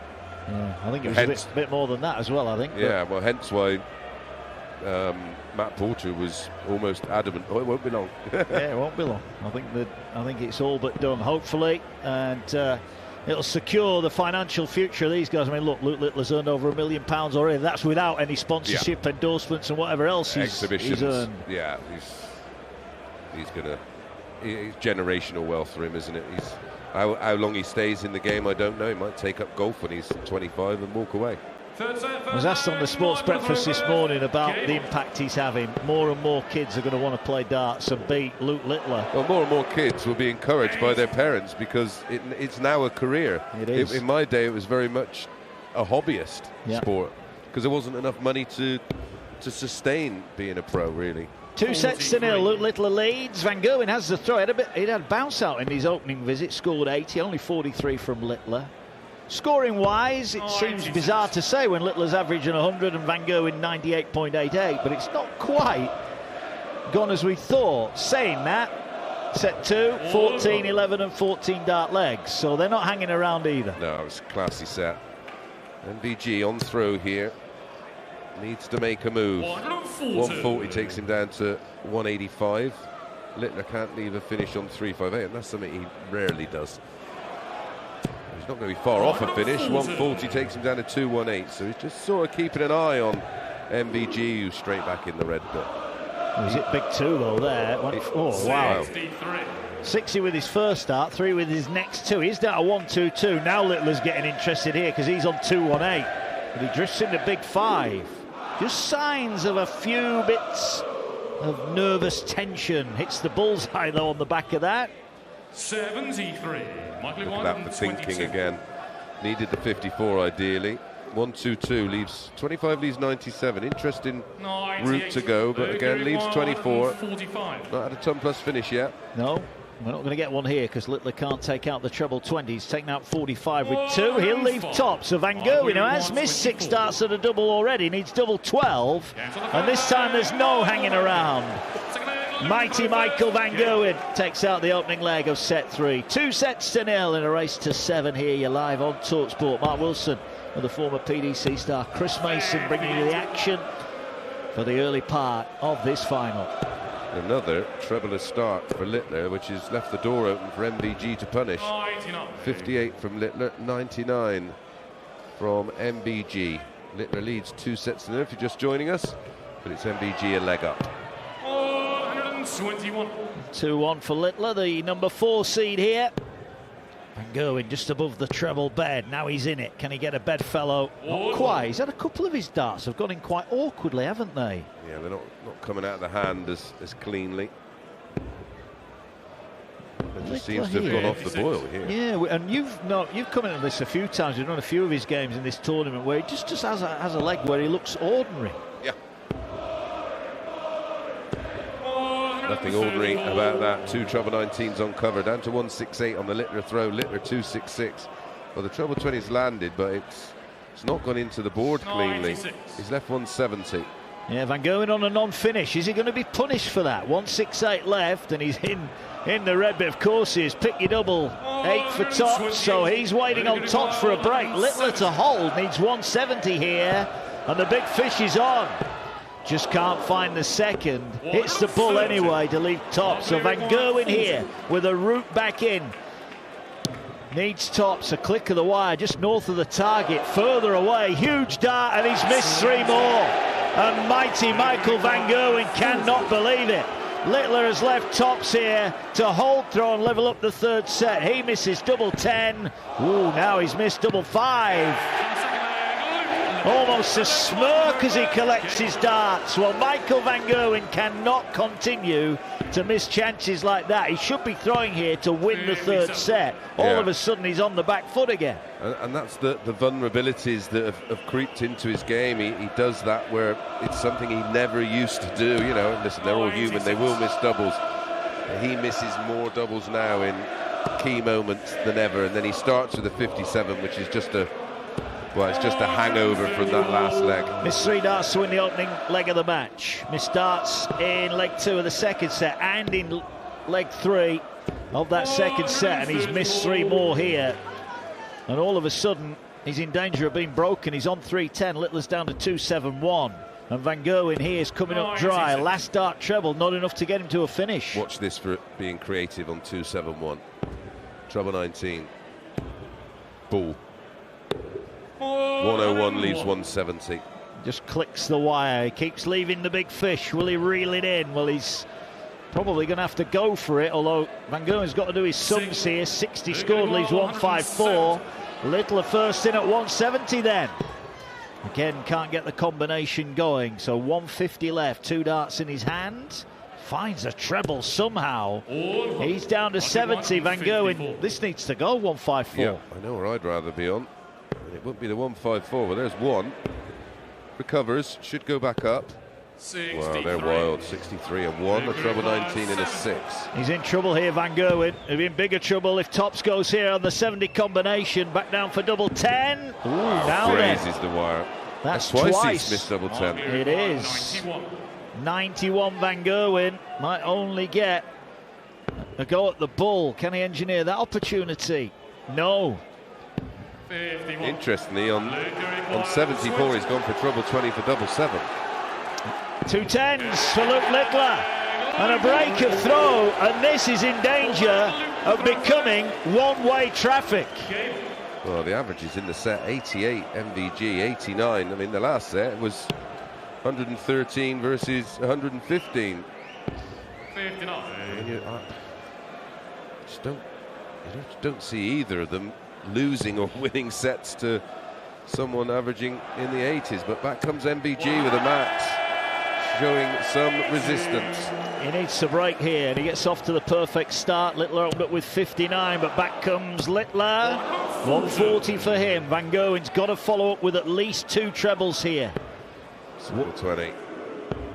Gets the treble 19 on cover.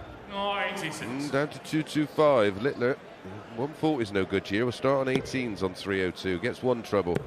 Doesn't get the other treble 20 to leave it again. He has left 170. And this is what I mean. Sooner or later he will take it out. He took it out last night in the final set when he beat Bunting 6-1. Good visit, Van Gerwen though, and Van Gerwen has got to break here. If Littler takes 170, he's 3 sets to 0 up, and he's in the red bit. And he's in the red bit. Bullseye for 3-0, and he's just to the left of the target. So close. 91 Van Gerwen couldn't take it out in the last leg. Might not get a go at it in this one. He won't get a go at it. 25 for Luke Littler for 3 sets to 0. 5 for double 10. Missed it the last couple of times, but the great stop missed too many times, and Michael Van Gerwen now does look worried.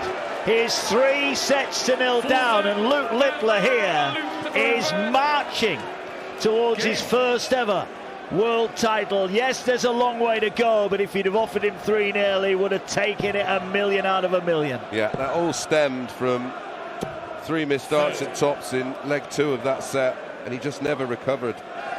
Both players pretty much identical on the average, 97.36 MVG, 97.40 Littler. But the doubling again, it's still poor. 2 from 11 for MVG, 9 from 19, 47% Luke Littler. 85. You are listening live on talkSPORT. Mark Wilson and Chris Mason taking you through what we thought were going to be the early exchanges at this rate. Well, MVG doesn't really need to find a massive improvement. He needs a massive improvement on the outs. Well, he's 18%. In leg terms, he's 9-2 down, and that's a fair reflection of the set score of 3-0. 3-4-5 Van Gerwen. 290 Littler has got the throw here, and another really loose last dart from Van Gerwen. And Littler is in again. He's thrown 9 darts here, Luke, and he's only down to 290. He's down to 150 after 12. MVG against the throw. Luke Littler has the darts here for 4-0.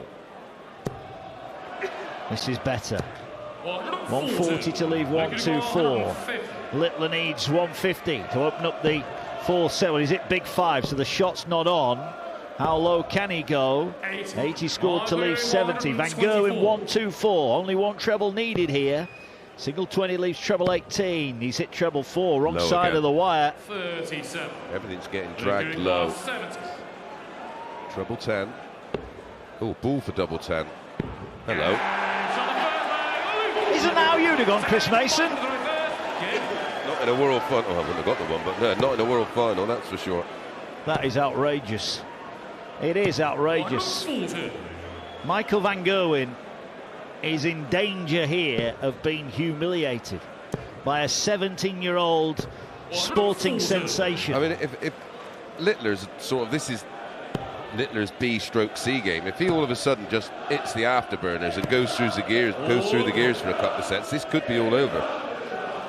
MVG with a ton down to 261. Littler after the 140 runs for cover at 93 down to 268. He's keeping the pressure on MVG. Nice sink in there from Van Gerwen. He does leave a finish at the big fish. 170. Littler on 268 will want to leave less than that, significantly less than that. It's only a third maximum, but it gives him an 88 out, and Van Gerwen can't even hit the big numbers at the moment. Well, we mentioned a boxing analogy. It looks like he's being smacked in the chops and he needs a standing count. 18 ball, gets the treble, 7-7 for 2-0. Wowzers. 88 checkout, 12 dart, break a throw, has the darts here for 4 sets to 0. He's only average, I say only. Look, it's the ugliest looking 99.37 average I think I've ever seen. I've seen a picture of his mum and dad. They must be proud as punch at the minute. Nervous for their little boy. Can he go on and get the victory here? Well, if he does go on to win, that $500,000 in real terms is worth probably 5 or 6. Littler 2-0 up in the 4th set, leads 3 sets to 0. 11-2 in legs. It is set play, of course. 93. Yeah, Michael just trying to rev himself up. Looks a bit flat to me. Not sure I can see Vincent out in the crowd. 140 from Littler, takes him down to 207. Leads 3 sets to 0 and 2 legs in this, or 2 legs to 0 in this 4th. Needs to pull his socks up, Michael Van Gerwen, and I don't say that. I mean, he actually needs to pull his socks up. He generally does that when he's getting fired up. Not seen him get fired up yet. He's on the back foot here. 150 left for Littler for the 4th set. Van Gerwen on 250. He's got to go 140 or 180 here, or he's out of the match for me. Well, he's in the red pit, and again, Mighty Mike coming back fighting. Back to you, Littler. 150 for 4-0. We're yet to see a ton plus finish, and it may be something like that. Like a ton plus finish that might trigger MVG. Single 18, single 20, double 16 to save the set. Another missed start at a double. Well, for 4-0. 86. Treble 18 hit. 2 darts at double 16. 1 just outside the target. 2 outside the target. So a lifeline for Van Gerwen. And this simply has to be hit. Oh, he's way inside. Double 8. Finally, Michael Van Gerwen adds to his tally. No, Littler can afford a smile. He's still way in front. But Michael Van Gerwen has got the throw here to try and level up this 4th set. That may just calm him down a little bit. Van Gerwen. He's still in a world of trouble. He knows he's got to win back-to-back legs. Littler will be thinking 12 dart leg. Should get it done. Van Gerwen in the red pit, 2 perfectly posted in the top. Maybe not a 12 in this leg, maybe a 9, and that's not going to happen with a 96 start. Well, the neutrals here will want a Van Gerwen response. Those looking for the sporting fairy tale are hoping that Littler just carries on where he started off. 309 Littler. Down the board he goes. Single 19. Needs another treble. How many times is he going to leave 170? I think that's 4 or 5. 128 Van Gerwen. Well, he's saying to Luke, you can't do it. He started on treble 20, right? You missed that first treble 20. You can't take out 108 and 2. Well, 170 is on. Is this the moment? Bullseye for 4-0, and again he hits the outer ring. He keeps getting the 2 trebles, but he keeps missing the ball. Van Gerwen, a calculated gamble. Double 16 miss, double 8 miss, double 4. This is disastrous. He's busted his score. It's double 13. Well, the green machine is coughing and spluttering here, and Luke Littler is a dart away from an incredible 4-0 win at 4-0 lead. And he again punches the air in delight. It's all going wrong for Michael Van Gerwen. He can't hit a double, and when he does, he hits the wrong one. Long, long way back for Mighty Mike here. The Dutchman in trouble at the Alexandra Palace, and Luke the Nuke, well, he looks like he's just warming up here. 4-0 he leads in the PDC World Darts Championship final. The World Darts Championship live on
Not the scoreline that many were expecting. 4 sets played in the PDC World Darts Championship final, and they've all gone the way of the teenage superstar Luke Littler. Michael Van Gerwen coughing and spluttering on the outer ring. A couple of times he's busted his score, hitting the wrong double.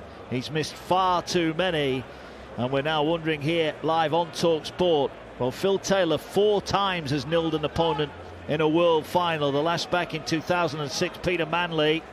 It could be on the cards again, Chris Mason. Surely this not. Could get very, very ugly very, very quickly. Yeah, if the green machine was a a V8. He's running on about 3 cylinders at the moment, averaged 89.24. The woes on the doubles continue. It's 12-3 in legs. He's had 17 darts at a double. MVG have just hit 3, 18%. Far more efficient, Littler. 48%, 12 from 25. And, well, MVG here is at the point of no return. Yeah, you are listening to coverage of the PDC World Darts Championship with Village Hotels. Find rooms for as little as £49 in the big Village sale at villagehotels.com. Well, Van Gerwen's got the throw at the start of this 5th set. Opened up with a 1-3-4, follows it up with a max. The trouble is, look, Littler hit a max. And he's in to the perfect leg. Oh, wicked deflection. And only 81, and a bit of breathing space for Van Gerwen on 187 after 6. Well, we mentioned the boxing analogy about him needing a standing count. He needs more than that. He's been dumped on his backside a couple of times early on here. Yeah, he's being hit from rope to rope. Yes, 53 Van Gerwen. This for an 11 dart leg. 12 dart leg maybe?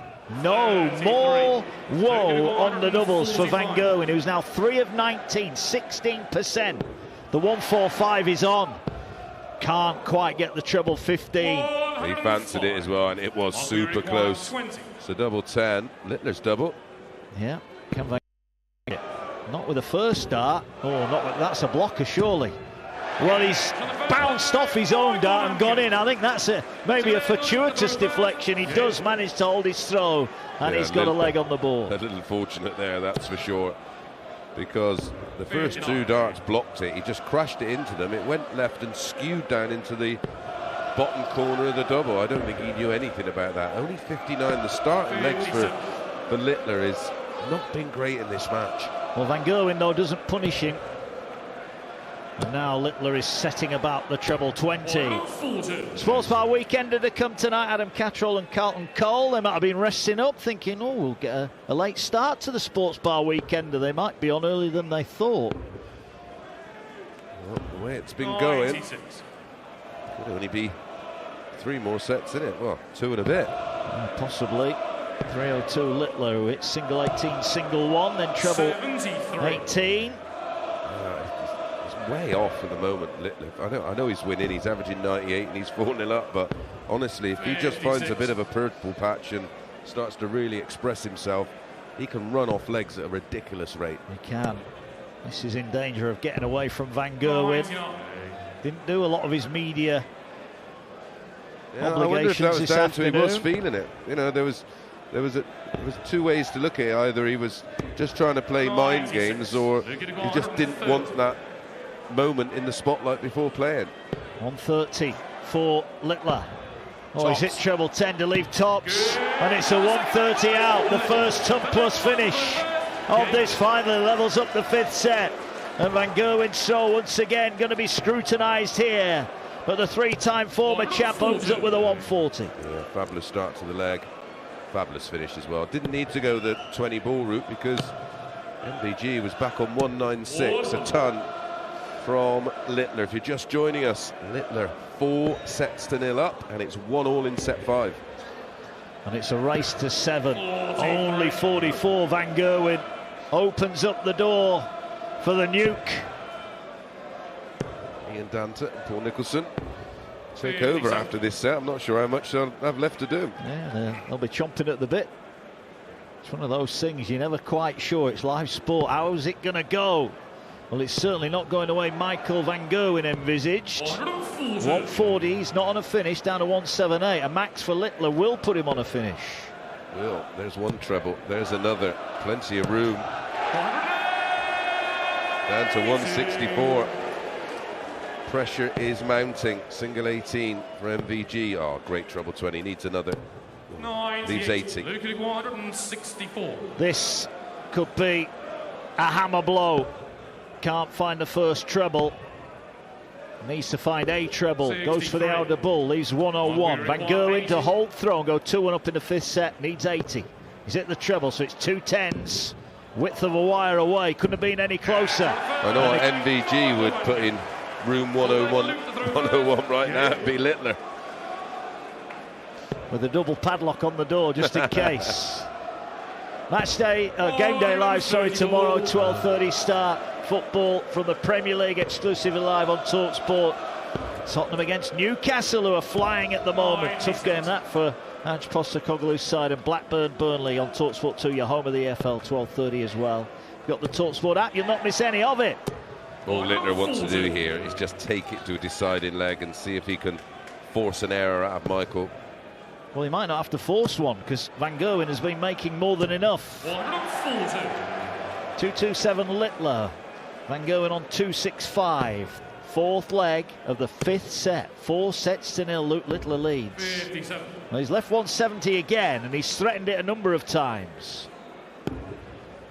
2-6-5, treble 19's hit. This is better from Van Gerwen.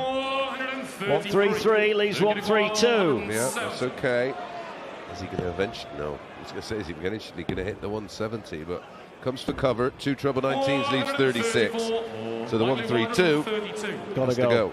Bullseye the route. Single. That's not a bad mark if he can hit treble 19. He does. He needs the ball for the champagne shots. Michael Van Gerwen, write him off at your peril. Smashes in a 1-3-2, and he gets his first set on the board. The green machine is alive and kicking. Oh, thanks to Chris Mason for his input into the tournament here, live on talkSPORT. We'll move over to let Dance and Nico take you through the closing stages. Is it going to be an almighty comeback? Or will Luke the Nuke go on to win his first world crown? It's Luke Littler 4, Michael Van Gerwen 1. The World Darts Championship.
In a race to 7 sets to be the PDC World Darts Champion, Luke Littler leads Michael Van Gerwen by 4-1.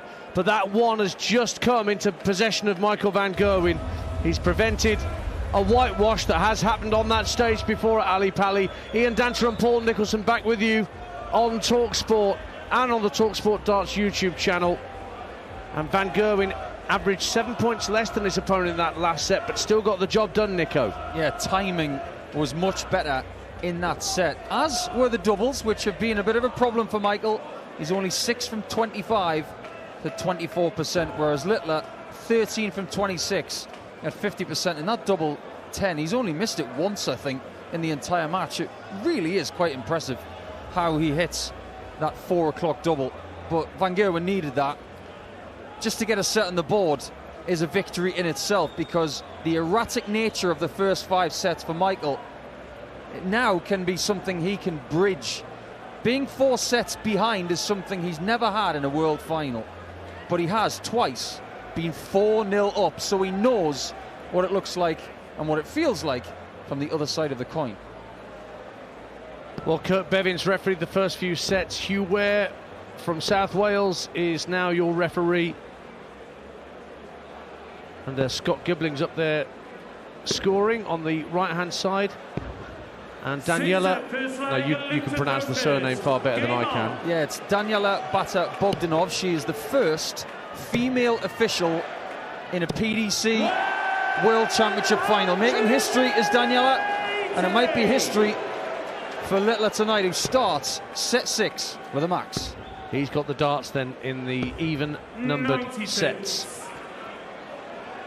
And a maximum to get things going. 4 perfect darts.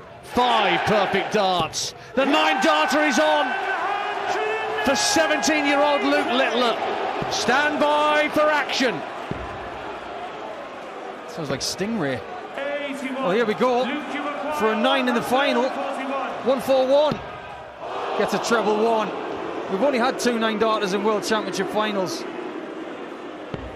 Gary Anderson hit one in his semi-final back in 2016, but Adrian Lewis hit one in 2011. And of course, Michael Smith against Michael Van Gerwen 2 years ago. And if you were listening yesterday on talkSPORT in the semi-finals, the bookmakers had a 9-darter priced up at 4-1 at any point yesterday. That may be exactly the same tonight, but it seems frightfully skinny for a 9-darter. But that's what these players up on that stage are capable of. Now, Littler's worked his way down to a finish of tops, with Van Gerwen back on 2-2-8 less this visit. Desperately trying to get a foothold in this match, having won the 5th set, having lost the first 4. Tops for Littler. Pin with the first dart, and he holds through.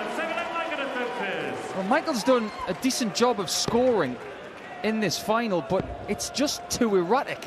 His backup shots have not been good enough. Shots like that 84 with the last start in treble 19, that's not good enough for him against an opponent who is the best scorer in the world right now. And you think about how he was pushed by Callan Ridd's Michael Van Gerwen in the quarters, but he was always had his nose in front. This is different. He's being pushed by Littler, but he's behind. 180 though for Van Gerwen. Littler pops in a 140 by response, but Van Gerwen should get down to a finish first from 2-3-7 less this visit. There's a lovely treble 19 on the cover.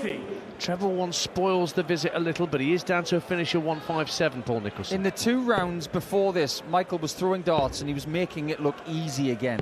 In this final, it looks laboured. 157 for Van Gerwen though, with Littler 1-0 up. And on 170, there's the 60, no 57 for Van Gerwen on the 157 shot. Strays into treble 4 to leave himself on 66. Couldn't get a 9 in the previous leg, and he's not going to get a 170 checkout here in the second leg.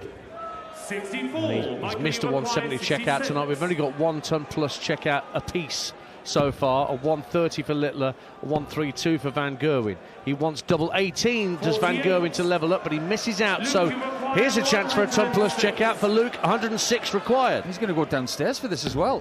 Gets a treble 19. Now that's 57, which leaves 49. He's going to go 9 for tops. The 9 is good enough. Tops just above, caressed the wire on the northern side, and Van Gerwen is back for double 9. Misses it inside, so has to split. He's going 7 for double 1. It works, just like darts on the radio. Well, unusual, but it pays dividends for Michael Van Gerwen. to level it up in set 6. 1 leg apiece. But here comes Littler with a maximum at the start of leg 3. His 8th of the match. He's still 1 behind Van Gerwen in that metric. 17 in the match as we edge toward 900 maximums in this tournament. What we're going to get next from Littler? 4 perfect darts, and he is displeased at leaving 2-2-1 after 6. What a game.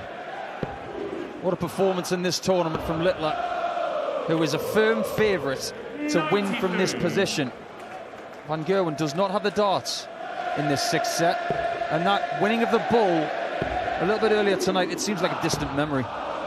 As Littler picks off 6 19s coming downstairs on the cover to leave himself on a 2-dart finish of 87. Van Gerwen again back in the 200s, trying to keep pace with the 17-year-old. Treble 17 for double 18, the outshot.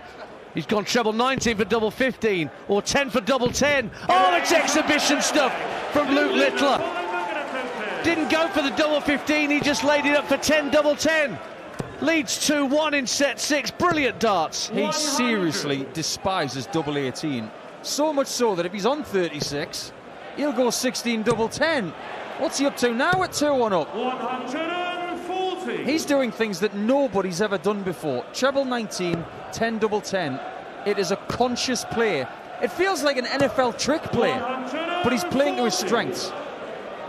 We should say that's not exhibition stuff, that's not showing off, that is board management knowing what his strengths are as a dart player. And if you don't know by now that Littler likes double 10, I can't help you. 4 sets to 1 up, 2 legs to 1 up in the 6th set. And Van Gerwen, just to sum up his night, has 2 darts deflect right of treble 20 into treble 1. Well, he's slow retrieving his darts out the board there with those 66 points hit. And that was a player who knows at this point he is firmly down the well without a ladder. But lovely pickups of treble 19. 7 19s in the end on that visit. He's down to 62, but Littler wants 127 for the set. 107, so treble 19 would lead the bullseye for the set. Oh, he's well wide, hit single 8 outside the 25 zone. But this is not a gimme. 62 to save the set. He's got a 10, has Michael Van Gerwen. How's his double 16 with dart 3? It's right in the middle. Is the fight back on? It may hinge on this leg. Do you remember last year when Littler was ahead of Humphries and he missed double 2 for 5-2 up? Those frailties don't seem to be here when we've just seen the 900th 180 of the championship. I knew we were close. Oh, a bounce out for Van Gerwen after 80 scored. Hugh Ware retrieves the dart for the Dutchman, whilst Littler misses out on a 4th, 5th and 6th perfect dart. A ton will have to do for the youngster from Warrington. He's turning up the 180 heat here. He was a few behind Van Gerwen going into this set. 96. Now he's tied at 9-all. Really is finding the turbo. 2-2-1 with the darts, the number 4 seed Littler. Down for the 19s, then the 18s, and gets 3 there to leave 1-2-8. Van Gerwen languished on 3-2-5. He knows that 5-1 down is staring him straight in the eyes. Lovely first dart though from MVG, right in the middle of the treble 20. Readjusts for a 140 in the end, but that's not a finish. Littler wants 1-2-8 for the set. 110 left. Treble 20 leaves the bullseye again for the set, but he lays up instead. Hits 15, that's an unusual. Yeah, that was a miss on the single 10 by about an inch. So when he comes back, he's going to go 15 double 10. 34. Luke, you require 35. So for the set, that single 15 is hit, and so's the double 10. And Luke Littler is 2 sets away from becoming the youngest world champion ever. I'm starting to think that when he hit that 15 in the penultimate visit of the set, that was on purpose. That really has blown my mind. No, surely not. Yeah, I think what he did is he wanted to leave double 10 so much because he's been hitting it so regularly with ease that he thought, no, I'm not going to bother with tops. I'll hit a 15, then I'll hit another 15 to leave double 10. And the plan was perfect. It's 5 sets to 1 to Littler. And our spies backstage were telling us that Luke had said to Mark Wilson yesterday, I know what I did wrong in last year's final. I am told that Luke 46. watched last year's final this afternoon as part of his preparation for tonight. So that moment, as you say, where he had a double, to go 5-2 up in sets, he may have freeze-framed that moment. 5-2. He doesn't want 5-2 at the end of this set, does he? He wants 6-1. Well, Van Gerwen's got the darts in this 7th set in best of 13. 101 average for Littler. Van Gerwen about 5 points down on that for the match. But here's a lovely visit from MVG. 10 180s, and he goes back ahead of Littler in that department. And down to a finish of double 18. He should take this leg out and get set 7 off to the best possible start for the 3-time champion. Hits double 4, has to go for double 14. Pins it in the end. That wasn't exhibition darts, that was just hitting the wrong double, dropping into double 4 from double 18 next door. Yeah, he's had a few darts that have gone low in this match. For instance, when he had 25 in the first leg of the match, he went for double 8 and hit double 16. So maybe that's been his miss in this final so far. Hasn't missed there, and there's a little bit of gumption there from MVG. You don't mind seeing that in a final, because now's the time to empty the tank. Whatever you've got left, you leave it up there. 41. Well, he's trying to get that laser focus back in. And he's back in the red bit with a 120. Scored another bounce out for MVG. Yeah, 120 floor there. 120 in the treble 20 bed and 1 on the carpet, which doesn't count. 3-6-4 Littler. Steady ton gets him back into the leg, but Van Gerwen has stolen the darts here.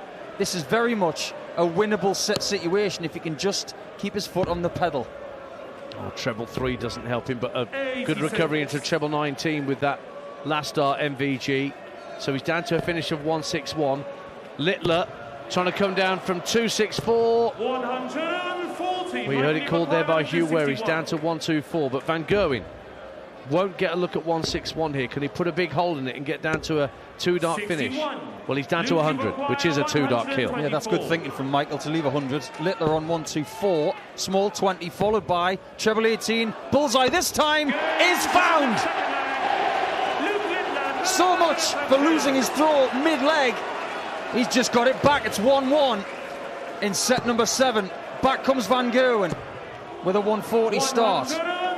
Just been digging into the pass dance. Yep. The third seed in the tournament has won the Worlds 3 times. Phil Taylor in 1999, Gerwen Price in 2021, Luke Humphries last year. The number 4 seed, which Littler is, that's happened to, well, on 4 occasions, twice for Phil Taylor in 1995 and 2001, Gary Anderson in 2015, and Michael Smith in 2023, the last time Van Gerwen was in a final. My takeaway from that is it's inconceivable that Phil Taylor was anything other than a top seed for this tournament. Never played the full circuit in the 90s. He would always pick and choose, even when there weren't that many tournaments. Van Gerwen down to 81 to go back in front in this set. He's got the darts in set 7, 81 required. Treble 19 hit, double 12. Just inside it, across to double 6 at 3 o'clock on the board, pins that. And he's back in front with a chance to bring it back to 5-2 in sets here on talkSPORT. He is running out of wiggle room. Think about being 4-0 down. You think to yourself, I'm going to have to win 2 straight sets multiple times. And every now and again I can lose 1 set, but I can't lose 3 more. Keep Littler at 5 sets. That's the job right now. He's averaging over 106 in this set, Van Gerwen. So he's doing all he can to try and rein in the 17-year-old. And another lovely visit down to treble 19 to find 6 of those. So he's going to try and break the Littler throw to take this set. He's playing the better darts in this set. 108 average in the last 3.5 legs. What can he do from 2-7-3? The switch to the 19s is perfect. Gets 6 of them to leave himself at 139. He might even go back to the 19s with dart 1 when he comes back. Meanwhile, Littler Pops in a 140 to pressurise the throw. 139 MVG. And 120 left, which can't go with 2 darts. And a bit of a bag of nails there from the 3-time champion. Littler then, 46. 6 for tops. It's 2-2 in set 7. Oh my word. What a leg this is. If Van Gerwen wins it, it's 5 sets to 2 to Luke Littler. If Littler wins, he's 6-1 up within 3 legs. But you've got to give the 3-time champ credit. Starts with a max. He's the favourite to take it to 5-2. But Littler, 80 behind him. There's a long way to go. Another one in the red bit for MVG. 5th dart just deflects below into small 20. But he is in pole position to get it back to 5-2 and get back within 3 sets of this prodigious talent. 60 scored from Littler, so he's way behind in this leg. Should be comfortable for Van Gerwen from here on in.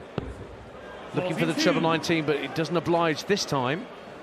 But what has Littler done? Again, leaving a number. If a max is hit, he leaves a finish. Here he goes.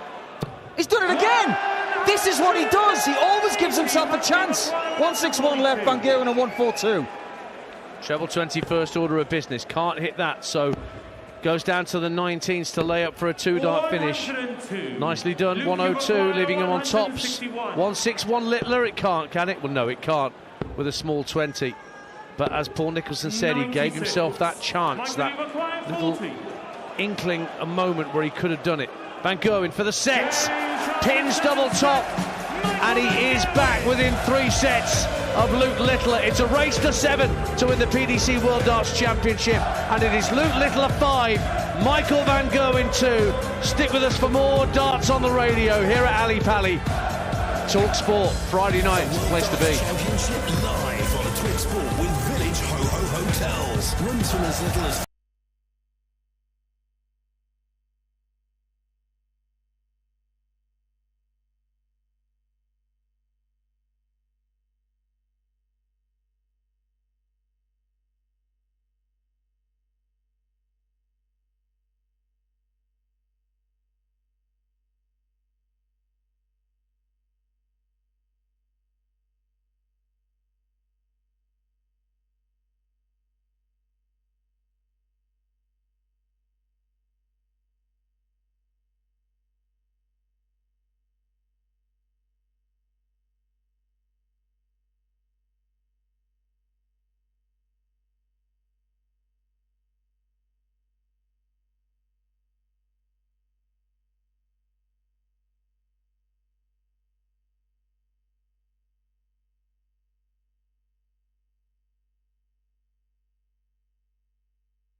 to 7 sets to become the PDC World Darts Champion tonight. Live on Darts on the Radio. And thanks for all your messages you've been sending through on socials using the hashtag Darts on the Radio. David Skelton, super interesting from Chris Mason and Paul Nicholson on talkSPORT, the players who have changed the way darts is played. First John Lowe, then Bristow, then Taylor, then Van Gerwen, and now Littler. Also, you'll like this one, Nico, from Mickey. The coverage has been brilliant over Christmas. Been a pleasure listening on talkSPORT. For us truckers, well done. A big hello to all you truckers out there. And George Templeton enjoying the final. Have a great call. You've been brilliant. Well, we've really enjoyed bringing you darts on the radio. Once again here from Ali Pali. They're just throwing some practice darts up there now ahead of set number 8. And Michael Van Gerwen averaged 108 in that 7th set to clinch it. Littler wasn't that far behind. In losing that set, he averaged 102. Got that buffer now, hasn't he? 3 sets. It's something he can use. He can afford to lose a few situations like that. But now, with the darts, it's back to attack. Win this set, go 6-2 up, and then you've got so many opportunities to sew it up. Good start. 6.19's on the cover to leave 3.67. Van Gerwen has got to be basically close to faultless from here. He's got to win the important situations. If you get to 2-2, he's got to win leg 5. Oh, perfect first start from Littler, which he follows up with a second, but the third deflects into small 20. 140 from Littler. These comfort breaks can work for or against you as a player. Sometimes you don't want that 4 minutes away from the stage, away from the competitive action. You just want to keep playing. Sometimes it's the most important 4 minutes of your evening to reset and rethink and refocus. I keep looking at stats over the course of the day, Dancer. A lot of them are very similar to that of Michael Van Gerwen versus Michael Smith 2 years ago. 130 here for Littler in the first leg of set number 8, and he misses the bull for it. Wise move to go for the bull there, because Van Gerwen on 153, you don't want to give someone chances in a set situation in a final. You know they're playing well, but Van Gerwen doesn't get close. He leaves 56. 5 for double 10, of course. Pinned yet again from Luke Littler. I don't know how many times he's pinned double 10 tonight to win a leg. It's got to be getting on for double figures. Seriously impressive. James Wade is no longer the best double 10 shooter in the world. Sorry, James, but Littler's taking your title, and Littler might be taking a title tonight that Wade has never won. He's won 19 legs to Van Gerwen's 11 if we're talking simple match play tonight, and leaving out the set play element of this final. And Van Gerwen, again, he's averaging so high in this set, but it's finding those opportunities to get in front of Luke Littler, even when you've got the darts. 140, he is in front here, Van Gerwen, by 6 points. If he makes an error here, Littler is ready to pounce. 98. Last start in the treble 18 to leave 128. Here comes Littler from 227. He's going to crush it. My word, 177. The treble 19 was in the middle to leave 50. Van Gerwen 128. He's got to hit it, and he won't, because it's a small 4 start. 104 left, only 44 scored, so 50 for Luke Littler. 10 for double top. There's double top. And he goes 2-0 up and breaks the Van Gerwen throw, and he is 56% on his doubling, Luke Littler. A good 15 points above where most dart players ideally like to be. When the dust settles on this championship, whatever happens tonight, I am very, very confident that this has been the best finishing display of all of the players. 100. Keep looking at the percentages, and I cannot remember how many times I've seen people over 50%. But in the first couple of legs of this set, Littler averaging over 120. Michael Van Gerwen has just quite literally pulled his socks up on the stage. 57. Rather than metaphorically, he is, just adjusted by his feet. I've seen him do that before. Do you know what, Dance? I think the way that Littler's playing in this 8th set, the only way Van Gerwen's going to win it is if he pulls the carpet out from Littler's feet. And that's a lot of carpet up on that stage. Lovely maximum from Van Gerwen. 12-11 to Van Gerwen in maximums. Back comes Littler with a 140. How did he hit that 140? That doesn't make sense. There was no room, and yet he found room where there was a blocking dart. 89. Lovely bullseye from Van Gerwen to get down to a finish of 92. Where was Littler 2025 years ago? Because there was definitely room at the inn. 140, Michael, you require 92. 92 for MVG. Treble 20 for double 16, 72 left. Goes double-double on 18s and can't hit the first double. 36. So here comes Luke to go within a set of the world title, 64. Hits 8. 16 for tops. Pins tops. He's one away, Paul Nicholson. It wasn't a great dart at tops, but the weight of dart was perfect. He pulls it left, and I assure you, if that was a penalty, nobody was saving that. It was inside the left post. Littler has a look on his face of assurance. He knows he's one set away, and if Van Gerwen wants to win this title for a fourth time, he will have to win 5 straight sets. We go back, Dance, to a game that these two played. World Series of Darts finals. It was in the final. Michael was 4 legs to 2 up, and he did in 2024 something that made everybody's bones shake. From 4-2 down, Littler would win 9 legs in a row against Van Gerwen in his own country and deny him any shots at a double. It was ridiculous. Wow. And at that point we thought, you're not. Pretty soon there's a chance that he will probably be contacted by Manchester United saying, do you want to parade the trophy at Old Trafford? I promise you, everybody on talkSPORT, I'm not going to make a joke there, because it's an open goal and I'm more professional than that. Good man. That's why we brought you in. Of course, Manchester United go to Liverpool on Sunday. The Sunday session will cover that game, and I'm sure Stephen Bunting would have loved to have won this tournament and paraded the trophy in front of the Kop. Not to be. Michael's paraded it at PSV. Yeah, that's his club in Eindhoven, of course. And when he won it in 2014, he actually went and did an exhibition in Melbourne with myself and Simon Whitlock and Andy Hamilton, and he took the trophy on stage on the back of a Harley. That was a great look. So, here we go into set number 9. No margin for error anymore for Michael Van Gerwen from the Netherlands. He has to keep his nose in front of Luke Littler at all times from now on. Otherwise, the 17-year-old becomes the world champion and the youngest ever to do it in PDC darts. By 6.5 years, which is ridiculous when you think about it. He's not even old enough to wear the title sponsor's patch on his shirt. Not that he struggles for sponsors. 57. But we're about to find out how he can close the job in the biggest situation of his career to date. 96. Van Gerwen has the darts in this 9th set. Trying to get down to a finish. Luke back on 3-4-4, but 2 brilliant darts, followed by a third. They're level on maximums, 12 apiece here tonight on talkSPORT at Ali Pali. Could be a 13th for MVG here. No, not quite. Errant third dart into single 5. 164 for Luke.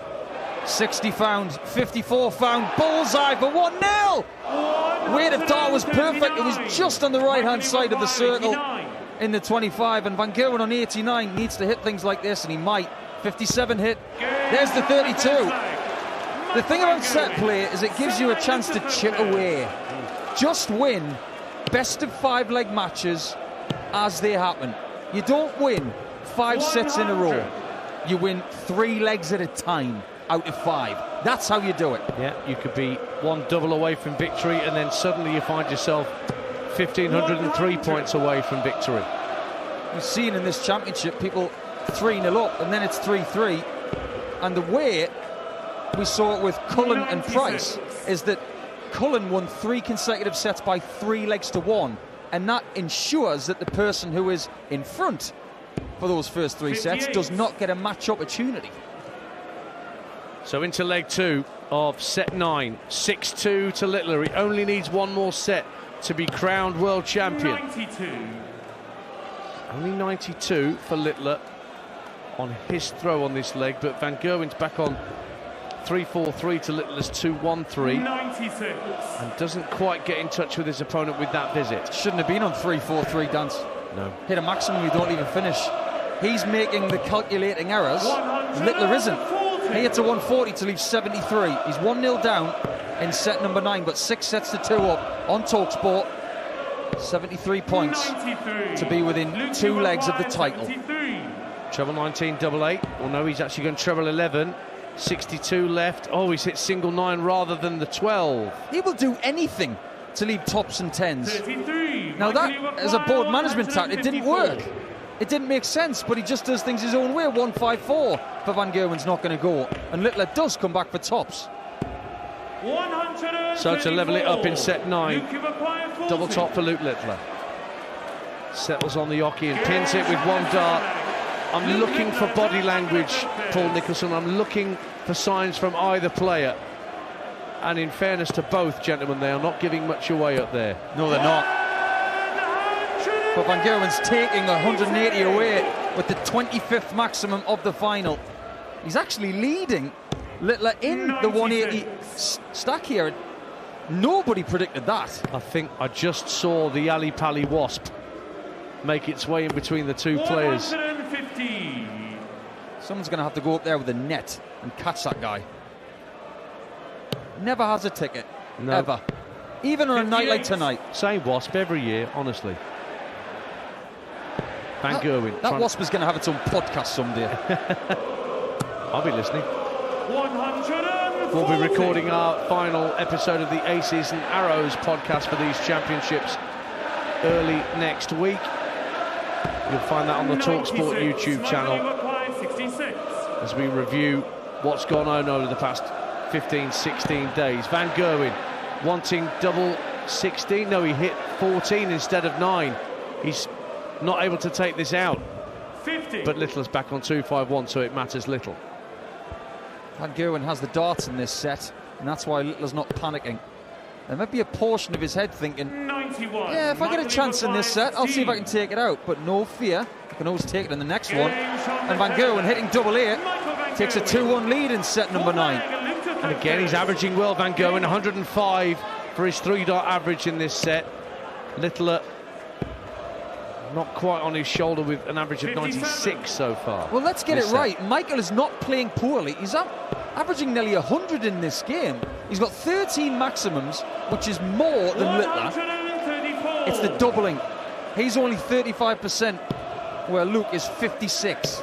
He's won the key battles to date, and that's why he's got a 4-set buffer for now. And yet it was the doubling where, when you looked at the tail of the tape before this contest, where Van Gerwen had a slight, albeit slight, advantage over Littler. 3% buffer. Luke was 41%, and Michael was 44. 268 Van Gerwen. 93 from Littler with a last start treble 18 leaves 291.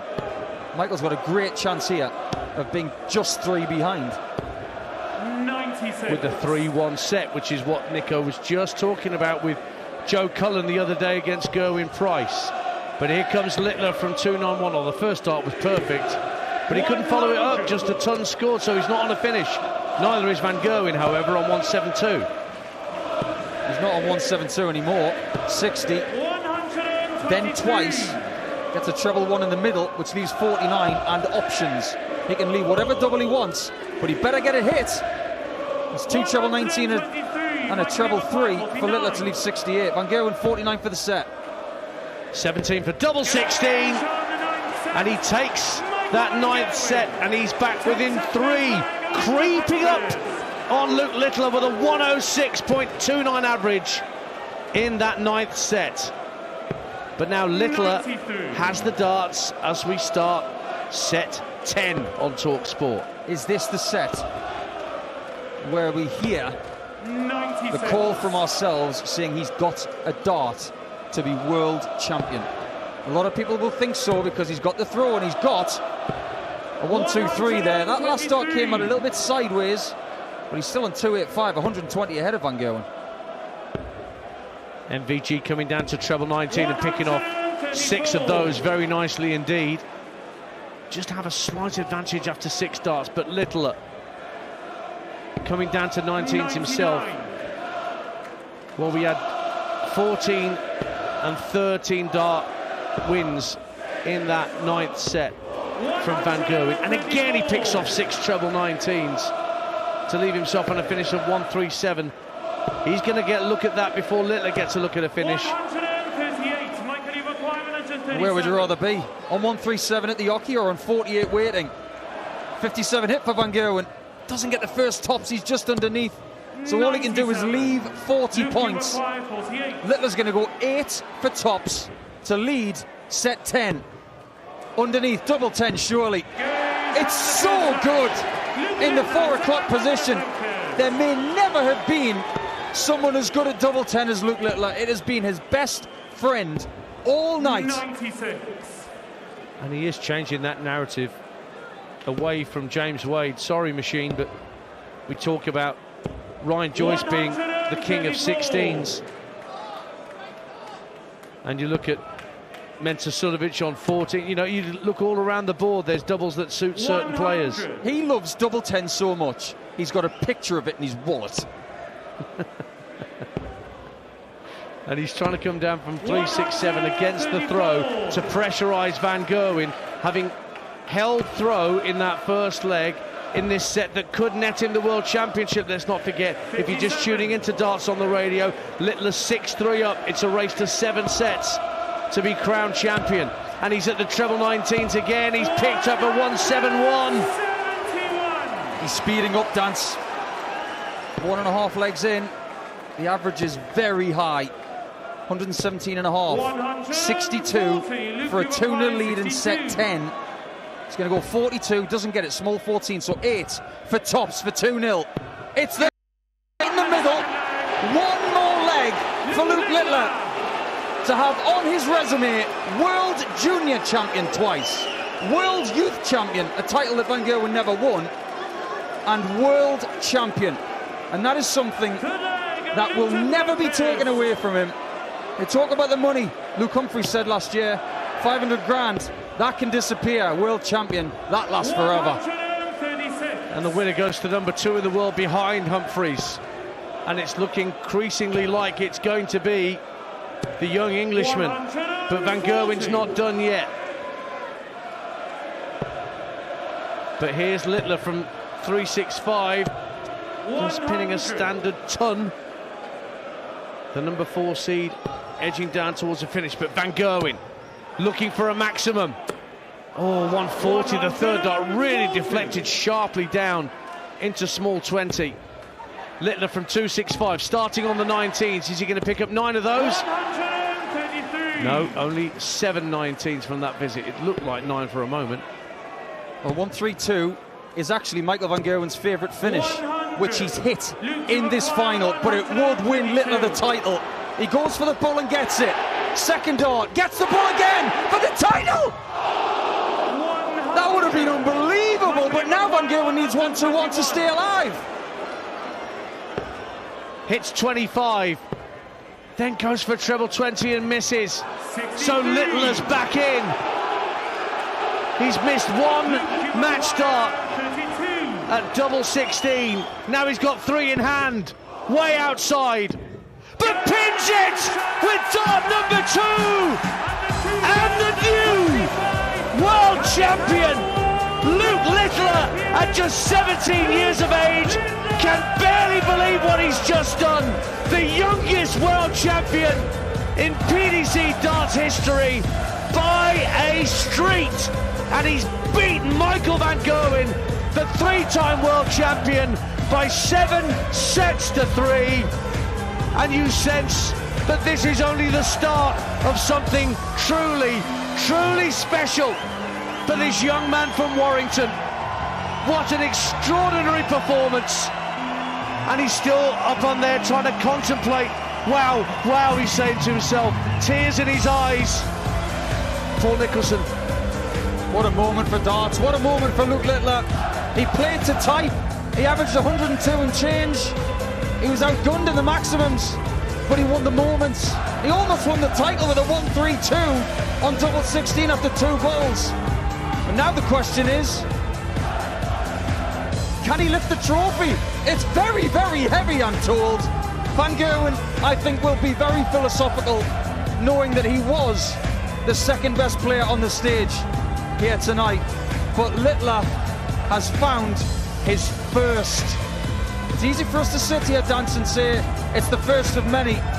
There are no guarantees. Greatness does not guarantee titles. But that moment will live with Luke forever. Well, he's just thrown his flights and stems out into the front row of the crowd. They're going to be worth a bit on eBay. Yeah, they are. He finished with 56% on his doubles, hitting 25 out of 45 attempts at the outer ring. Average 102 for the match, maintaining a tournament average of 102. Van Gerwen himself in the match was averaging 3 figures himself, just a shade behind Littler. But what he achieved in doubling means he was never going to be caught. He stuck to his plan. He's slightly unconventional when it comes to approach work compared to other people. But what worked really well tonight, it was that double 10. Ladies and gentlemen, it's time for the presentation. Would you please welcome the Chief Executive of the Professional Dance Corporation, Mr. Matthew Porter. And the Big R 180 campaign ambassador, 11-time world champion, and the winner of 6 Olympic gold medals, Sir Chris Hoy. Fantastic to see Sir Chris Hoy up on the stage. Ladies and gentlemen, please show your appreciation for our runner-up, receiving £200,000, his trophy. And ladies and gentlemen, it goes to the Dutch legend, Michael van Gerwen. So his 7th world final ends in defeat. So more losses than wins in that column when it comes to the business end of these tournaments, but he showed enough in this tournament to suggest that Michael van Gerwen's still got plenty left in the tank to come back and do this again. Absolutely. 3rd consecutive loss in the final, but now it's Luke's moment and the news. As we crown our champion, receiving £500,000, the incredible Sid Waddell Trophy, as for the very first time in his career, we crown him the Paddy Power World Dance Champion. Ladies and gentlemen, Luke the Nuke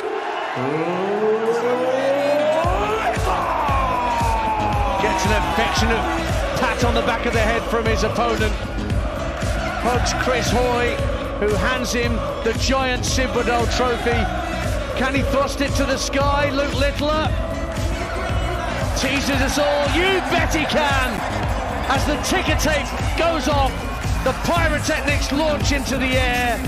It officially signals a new era in world darts. Luke Littler is the champion of the world. Thanks to Littler, and I think it was very heavy. And he might not have lifted something that heavy before. Yeah, he's just trying to show to the crowd that he's struggling a bit, having lofted that to the skies. But what a magnificent effort from the man who was the pre-tournament favourite in a lot of people's eyes. And once we'd seen Luke Humphries and Michael Smith exit early on, and Gary Anderson, his price just kept on shortening, Paul Nicholson. Absolutely. The odds compilers didn't want to take a bet on him because they knew that he was a huge threat to get his first championship. We don't know what the future is for Littler, but it's got to be bright. He has been sublime. 102 average for the tournament. You can't argue with that. What on earth happens next in darts after this astonishing moment? We need to actually take in what we've just witnessed there, Paul, because a 17-year-old has just taken on the world at an individual sport and won it, and not just won it, absolutely dominated it. If the stage tonight teaches us anything, it's that whenever something happens that is great in life, you do not take it for granted. Littler shouldn't take this for granted. This is just the start of his journey, and when Sir Chris Hoy, who is troubled with illness right now, someone we treasure as a nation of Great Britain and Ireland, look at Chris and believe that life is short, make the most of it, and today Luke has made the most of this famous Friday. You'll be hearing from Luke Littler on the Sports Bar Weekender a little later, with Adam Cattrall and Carlton Cole standing by back at talkSPORT Towers. Luke Littler is the 2025 PDC Darts World Champion, beating Michael van Gerwen by 7-3 here at Alexandra Palace. Your final thoughts, Paul Nicholson? Well, my final thought is this. If you'd have said to me that Littler was going to win the title on double 16, I would have said not a chance, because he's all about tops, 10s, 12s.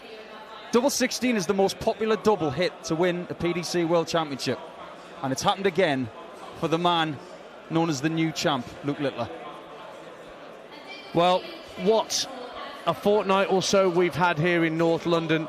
Thrills and spills and shocks and surprises, and the biggest shock of all, a 17-year-old young man from the northwest of England, now on top of the world of darts, having lifted that Sid Waddell trophy, pocketed £500,000, and long after we've all turned to dust, it will say the 2025 Darts World Champion, Luke the Nuke Littler. Many, many congratulations to him, commiserations to Michael van Gerwen, and on behalf of all the Darts on the Radio team, producer Matt Gubbins, also the production staff back at talkSPORT Towers who've helped us out, but also the commentary team, Gabby Partington, who's helped with updates for us, Chris Murphy, thank you Murph for your assistance, Mark Wilson, Chris Mason, Paul Nicholson alongside me, Ian Danter. We'd like to wish you all a fond farewell. Darts on the Radio will return, and the Aces and Arrows podcast will be out next week on the talkSPORT YouTube channel to review everything that's happened here over the past 2 weeks or so. Next up on talkSPORT, it is the Sports Bar Weekender with Adam Cattrall and Carlton Cole to see you into the weekend good and proper. But congratulations to Luke Littler, darting world champion, the first sporting champion of 2025. The World Darts Championship live on Thanks very much. Village Speak to you later. Hotel.